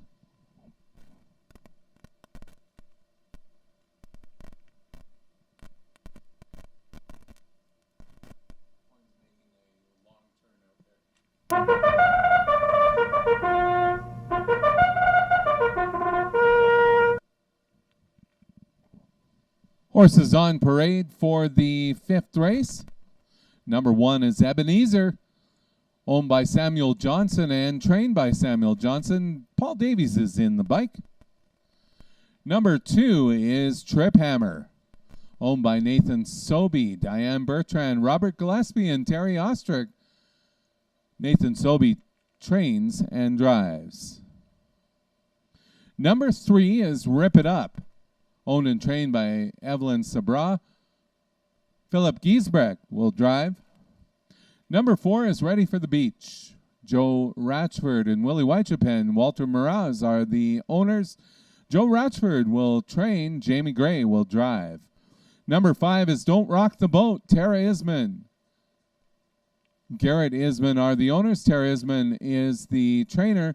Renee Goulet is the driver. Cut a Rug is the 6th.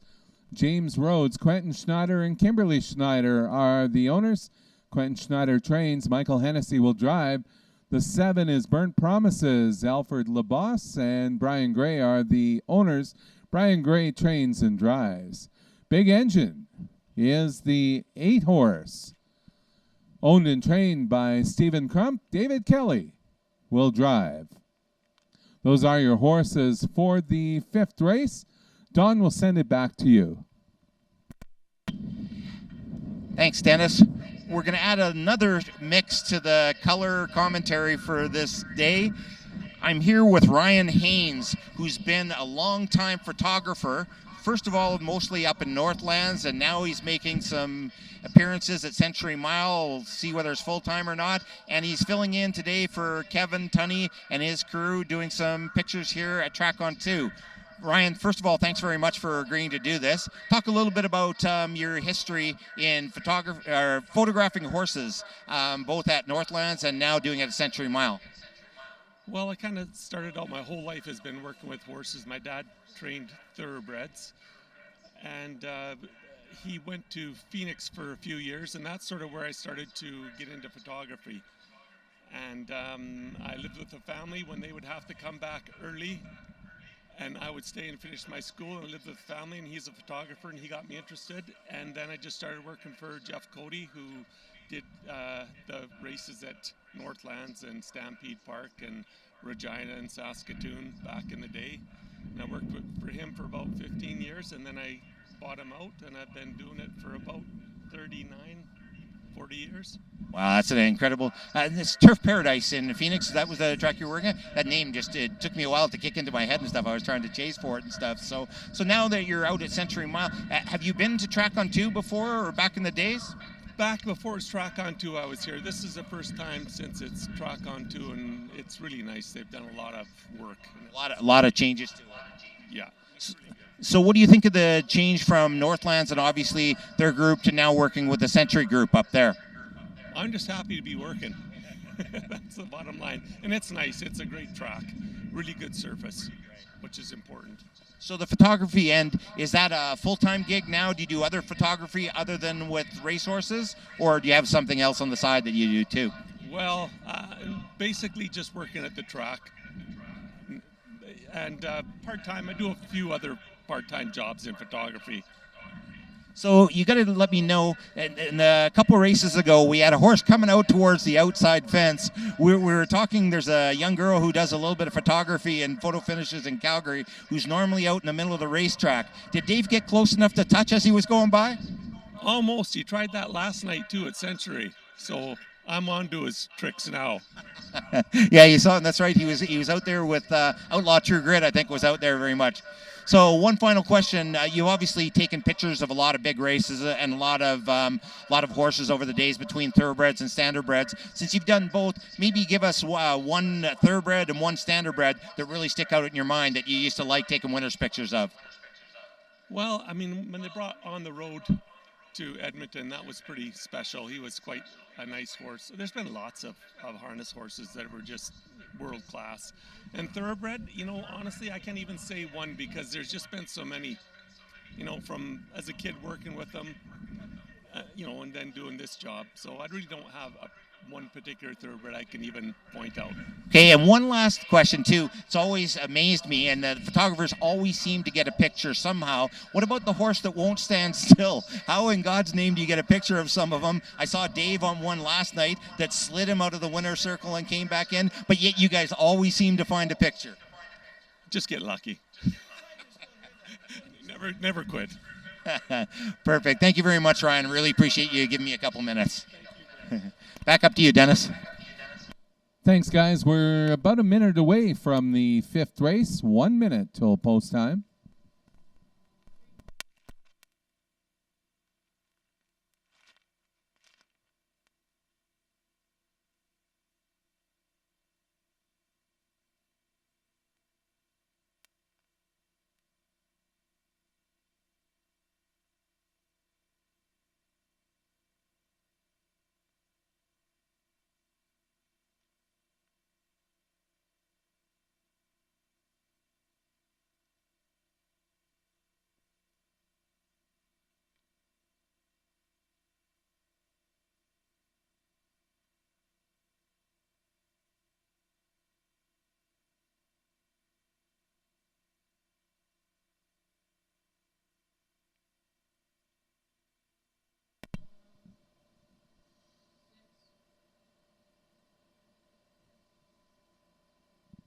Just a moment or two till post time. Last chance to make those wagers.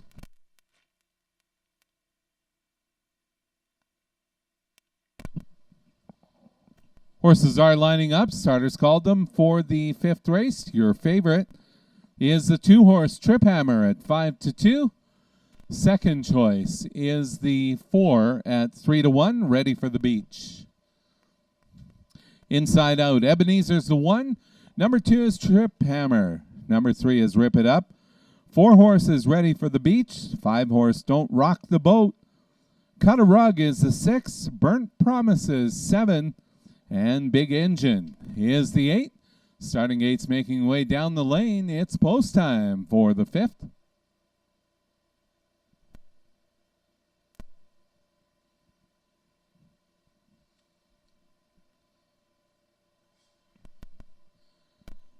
There they go.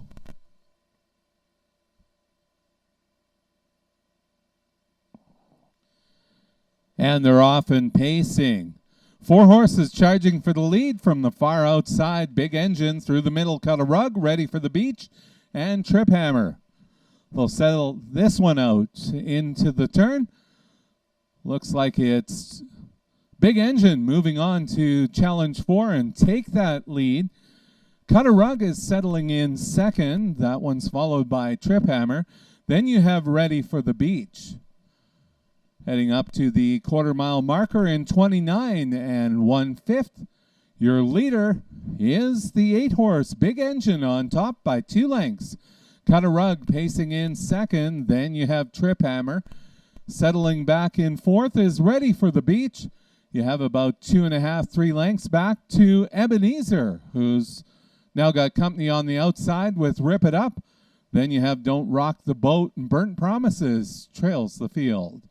Up towards the half-mile marker, your leader is Big Engine. Trip Hammer's on the outside, pacing in second. Then you have Cut a Rug along the rail, and Ready for the Beach is 4th and on the outside, followed by Rip It Up. Don't Rock the Boat, and Ebenezer past the half-mile mark, 101 1/5. Your leader heading into the turn is Big Engine. Trip Hammer's on the outside, Cut a Rug along the rail.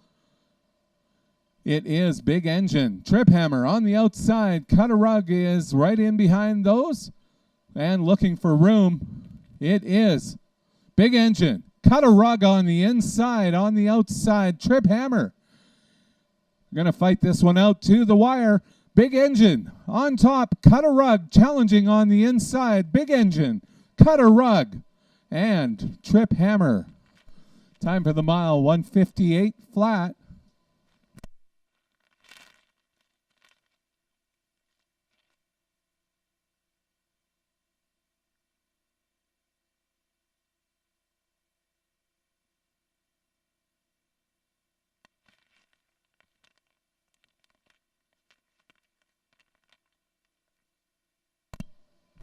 Judges will review a photo to determine the order of finish. Hold all tickets.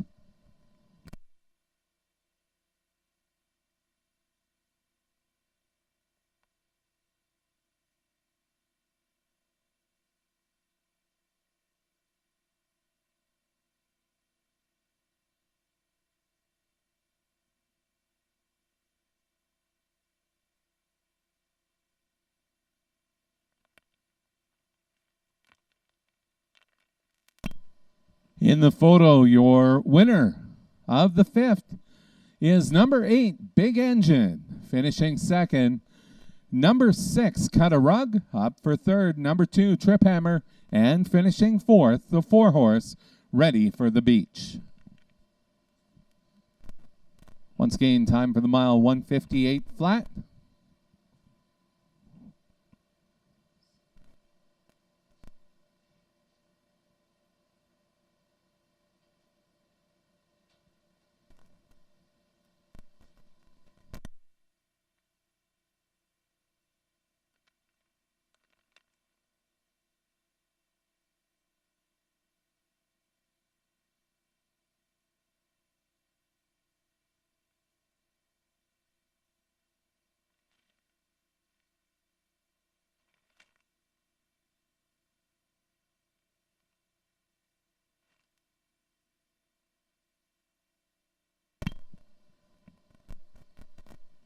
Making his way back to the winner's enclosure. Number 8, Big Engine, owned and trained by Stephen Crump. With his 3rd win on today's card, your winning driver is David Kelly. Big Engine is a 4-year-old brown horse by Test Flight out of Bryn again, by Dragon again. Once again, pacing the mile in a time of 158 flat. Congratulations to the connections of Big Engine.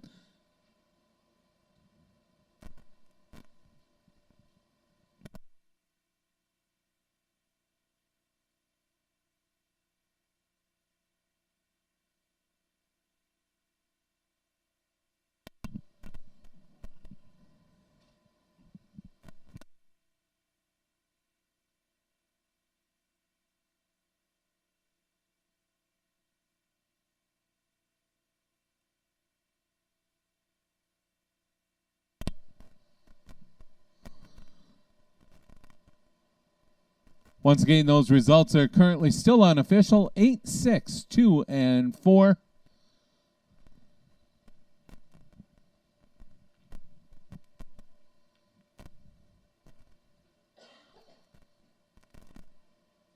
Big Engine, 3rd lifetime win, 2nd win of the year, and both wins here at the track on 2.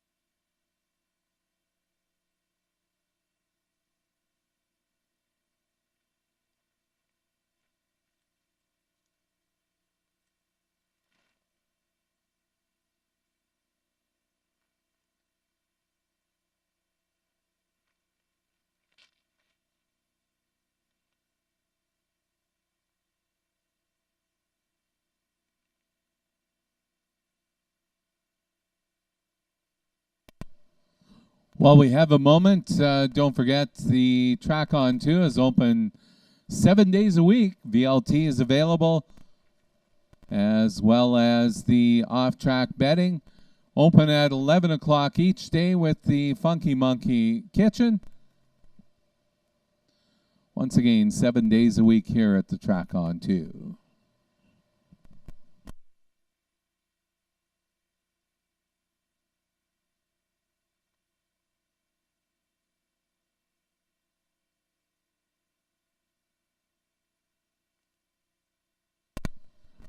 Results for this race are now posted as official. Winner is the 8-horse Big Engine. Up for second, number 6, Cut a Rug. Finishing third, the 2, Trip Hammer. And up for fourth, Ready for the Beach. Prices, Big Engine, $8.50, $3.60, $4. Cut a Rug, $3.30, $3.10. Trip Hammer, $3.10 to show. And Ready for the Beach was fourth. Your $2 exactor combination. Numbers 8 and 6. Has a payout of $76.10. Dollar Triactor 8, 6, and 2, $92.70. Your 20-cent Superfecta 8, 6, 2, and 4, $69.83. Those are your prices for the 5th race. Up next, we'll have our replay of the 5th.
Up next, we'll have our 6th race on the program. This will be a non-winners of $40,000 lifetime. Optional claiming is $7,500. The race for a purse of $3,400. And before we get started with this one, just a reminder, our stick races are looking to go down front. Kids or the adults who want to participate, come on down front. We'll get that one started right away. Stick races. Don, I'm going to send this down to you. I think we both ended up on the 3 horses, our selection, Outlaw, Dance with the Devil. Sending it down to you, Don. You can take us away. Sounds good, Dennis. My fellow interviewer is just running across, so I'll drag for a little bit of time. He should especially know something about this one horse since he's spent all the time racing in Phil's old stomping grounds. Number 1 horse, Appoggiatura, a 5-year-old gelding out of Blue Burner that Clayton Braybook is training and James Junquist is driving. Phil, this horse was racing in one of the top classes in the Manitoba Fair meet. How do those horses compare against some of the ones he's going to be racing against here? Well, you got to really think about it. The track is quite a bit better here. And I look, when he raced in Century, he had a little bit of a tough time in the last turn, get running in a little bit. But here we got such a long straightaway. He's got tons of speed, and he should be just fine in here. Yeah, I thought along the rail he should get a trip and stuff. My only question is, not racing since September the 15th, how tight the horse would be and on the drive out here. But I think he fits a little bit. Number 2 horse, Outlaw Blue Bayou. 5-year-old Blue Burner gelding that Jake Cutting is training and driving. I think you might have driven this horse once or twice in the past for Darrow, maybe not. I thought you'd driven a couple of them, but so what do you think of Outlaw Blue Bayou? Well, I think Jake's going to be a little bit more aggressive with him here today. He's for a good little horse here to be coming down the lane. I think he touches the knee a little bit, so I mean the long stretch he should be just fine. Number 3 horse, Outlaw Dance with the Devil. 4-year-old Smart Shark gelding. Kathy Reed is training and Rennie Goulet is driving. This horse is pretty classy, especially when you look on the program with this group. Yeah, he's a high-speed animal, and it just seems that whenever Renee gets him settled, and then he just pushes the button, this horse always has a gear to go ahead. After a couple starts and stuff, should be even a little bit tighter too. Number 4 horse, Gonna Funk You Up. 4-year-old Yankee Cruiser gelding that Kelly Ducharme is training and driving. I think I remember this horse in the Sarkuski barn and maybe with Harold or something also. Phil, you must know this horse a little bit. Yeah, I won an open 2-year-old stake with him. I thought this was a nice horse, and it just doesn't quite seem to pan out right now. But, I mean, it looks like he, closed home pretty good last week, 27-4. I mean, he's going to be right there. The number 5 horse, Daddy's Eyes, a 4-year-old Mr. Brightside horse that Jerry Hudon is training, driving, and owning with Monica. Obviously, you know this horse a little bit. Yeah, post position's been killing this horse all last couple starts. I mean, racing big miles, pace 53, 2 starts back home 28. I mean, he just bad posts, and hopefully he'll be in the hunt and be right there at the end. Number 6 horse, Marv the Rat, a 7-year-old, One Big Buster gelding that Steve Crump trains and Nathan Sobey drives. This horse won a big mile with Jody Jamieson, and he's a game little horse, and if he's anywhere close, he'll get there. Horses are coming out to the track, so we'll try really quickly. We'll do a complete handicapping of Here Comes the Thunder, Whiskey Throttle, and Hey Hey All Right. If you look at the 3 of them, Phil, what do you think their chances are in here? It's a mile track. Anything can happen. I guess if we're going to do it quick, that's as quick as we can come. Sorry about that, guys. Horses are on the track for the 6th race. The 1 horse is Paggiatera, owned by Glenda Gillies, and Clayton Braybrook is the trainer. James Junquist will drive. 2 horses, Outlaw Blue Bayou. Melinda Smith is the owner. Jacob Cutting trains and drives. Number 3 is Outlaw Dance with the Devil. Dan LeBlanc is the owner. Catherine Reed is the trainer. And Renee Goulet is the driver. Number 4 is Gonna Funk You Up. Kelly Ducharme owns, trains, and drives this one. Number 5 is Daddy's Eyes. Jerry and Monica Hudon are the owners. Jerry Hudon trains and drives. Number 6 is Marv the Rat. Corey Manning is the owner. Stephen Crump trains. Nathan Sobey will drive. Here Comes the Thunder is the 7-horse QKS Racing. Quentin Schneider is the trainer. Michael Hennessy will drive. 8 is Whiskey Throttle. David Kelly and Richard McPhee are the owners. David Kelly trains and drives. Rounding out the field, Hey Hey All Right. Ryan Grundy is the owner, trainer, and driver. That's your field for the 6th. Don will send it back to you.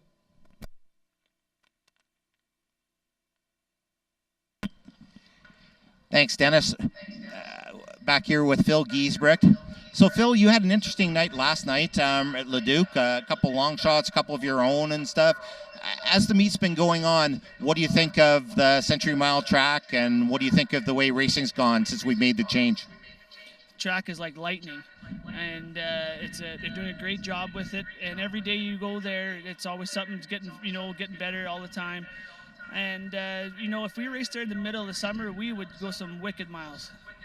I bet Jackson would have. Somebody would go under 50 up there, 50 or better or something like that. I think if we'd have been going in the summer, I think I would have won that bet, but I think we're going to get close and not quite to it. This track also, in my opinion, track on 2, even from the start during the summertime and stuff, there's nothing hard about racing the horses on this track.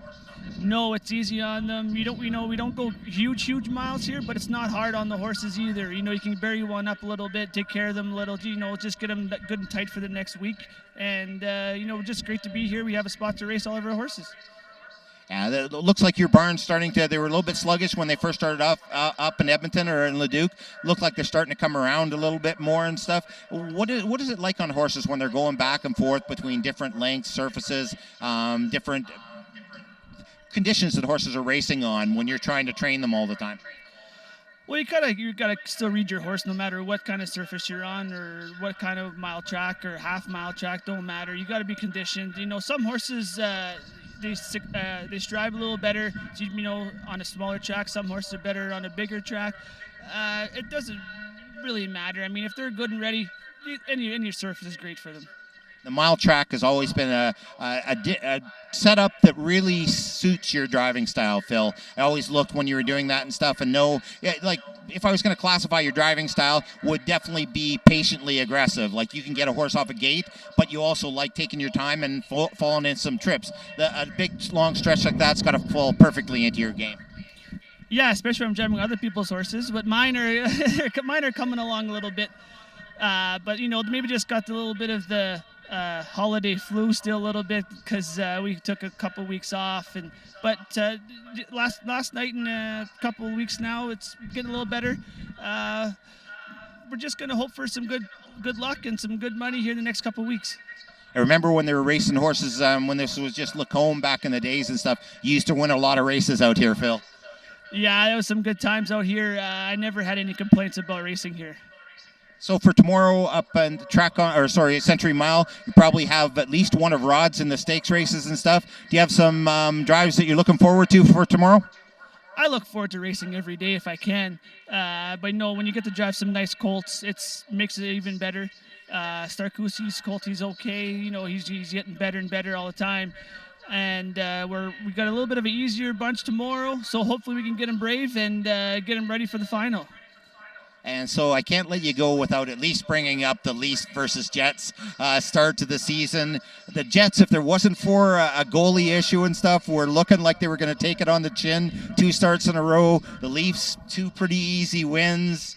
I mean, how do you handicap that battle?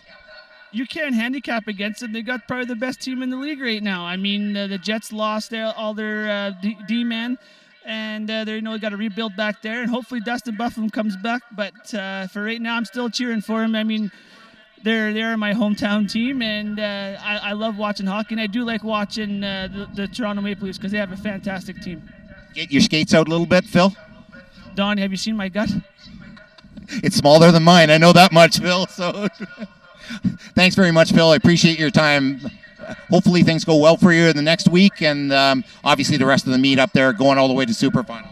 Yeah, thanks, and hopefully the Jets do take it to the Leafs so I can have a little bragging rights for something. We know there will be a battle on texting that night. Back up to you, Dennis. Thanks, guys. Those of you nearby at TV, if you have a look at those, we have your payouts up there for the pick fours, just coming up momentarily. Maybe.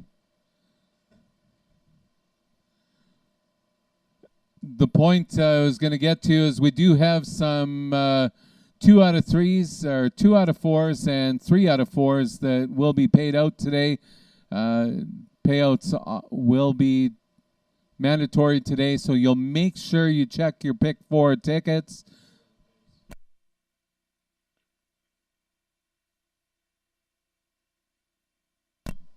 Okay, we'll have your payouts up afterwards. Will pays aren't working. The horses are being called by the starter for this race. Post time favorite is a 3-horse, Outlaw Dance with the Devil at 7-5. Second choice will go to the outside with the 8-horse, 5-1 Whiskey Throttle. Horses lining up for the 6th and final. Number 1 is Appoggiatura. Number 2, Outlaw Blue Bayou. 3 is Outlaw Dance with the Devil. Then we have the 4-horse, Gonna Funk You Up. 5 is Daddy's Eyes. Marv the Rat is 6. Here Comes the Thunder, the 7. Whiskey Throttle's the 8. And Hey Hey All Right is the 9. Starting gates making the way up the lane. It's post time for the 6th.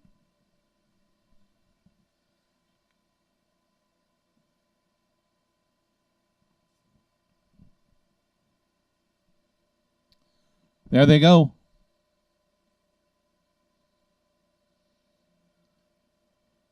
And they're off and pacing. Good even start. Leaving through the middle is Daddy's Eyes down along the rail. Outlaw Blue Bayou. Settling back now is Here Comes the Thunder. It will be Outlaw Blue Bayou taking us into the turn.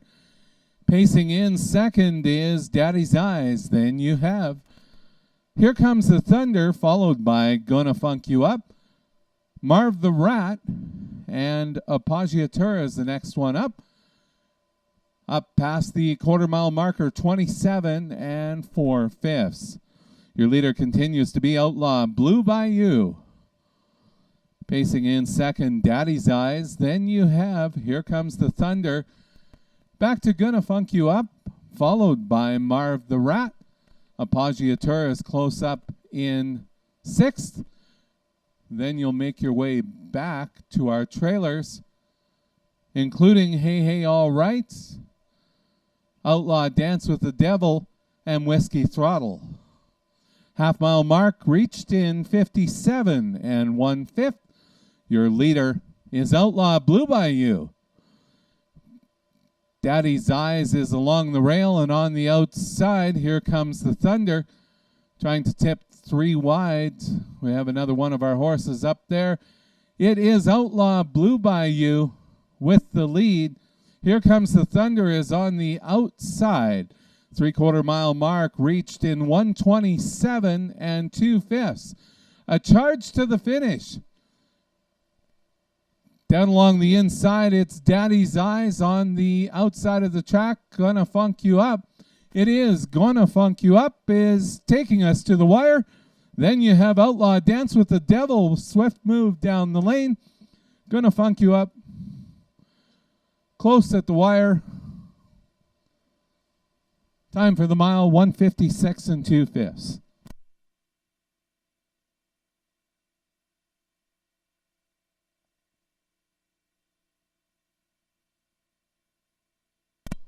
Unofficially, your winner, number 6, is Marv the Rat was the winner. Number 6, Marv the Rat was the winner. A photo for the rest of the positions.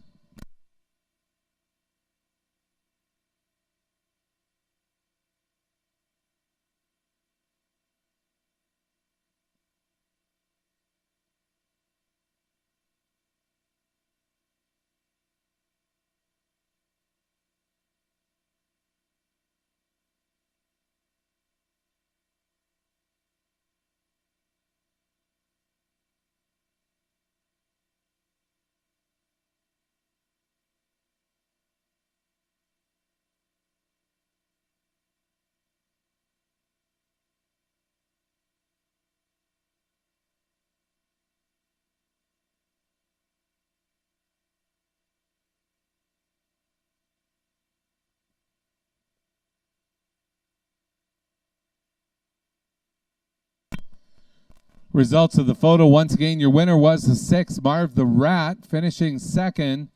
Number 3, Outlaw Dance with the Devil. Up for third, the 5-horse, Daddy's Eyes.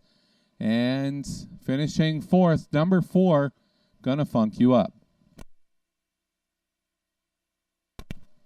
Once again, time for the mile, 1:56 2.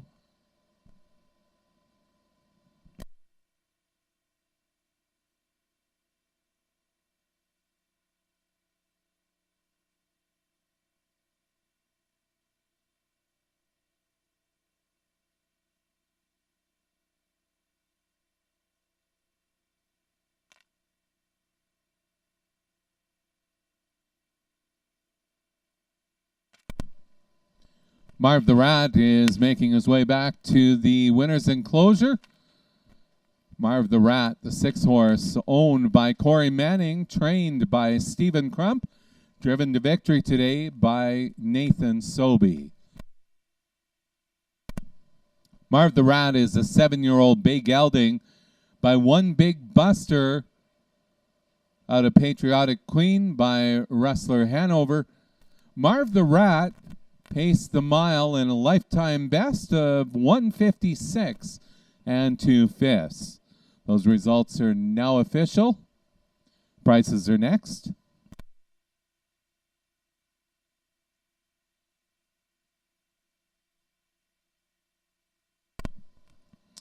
Marv the Rat, 6-horse, paying $30.60.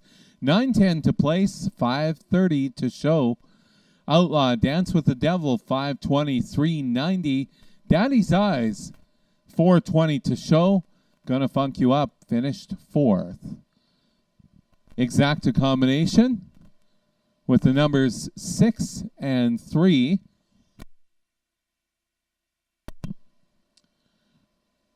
Has a payout of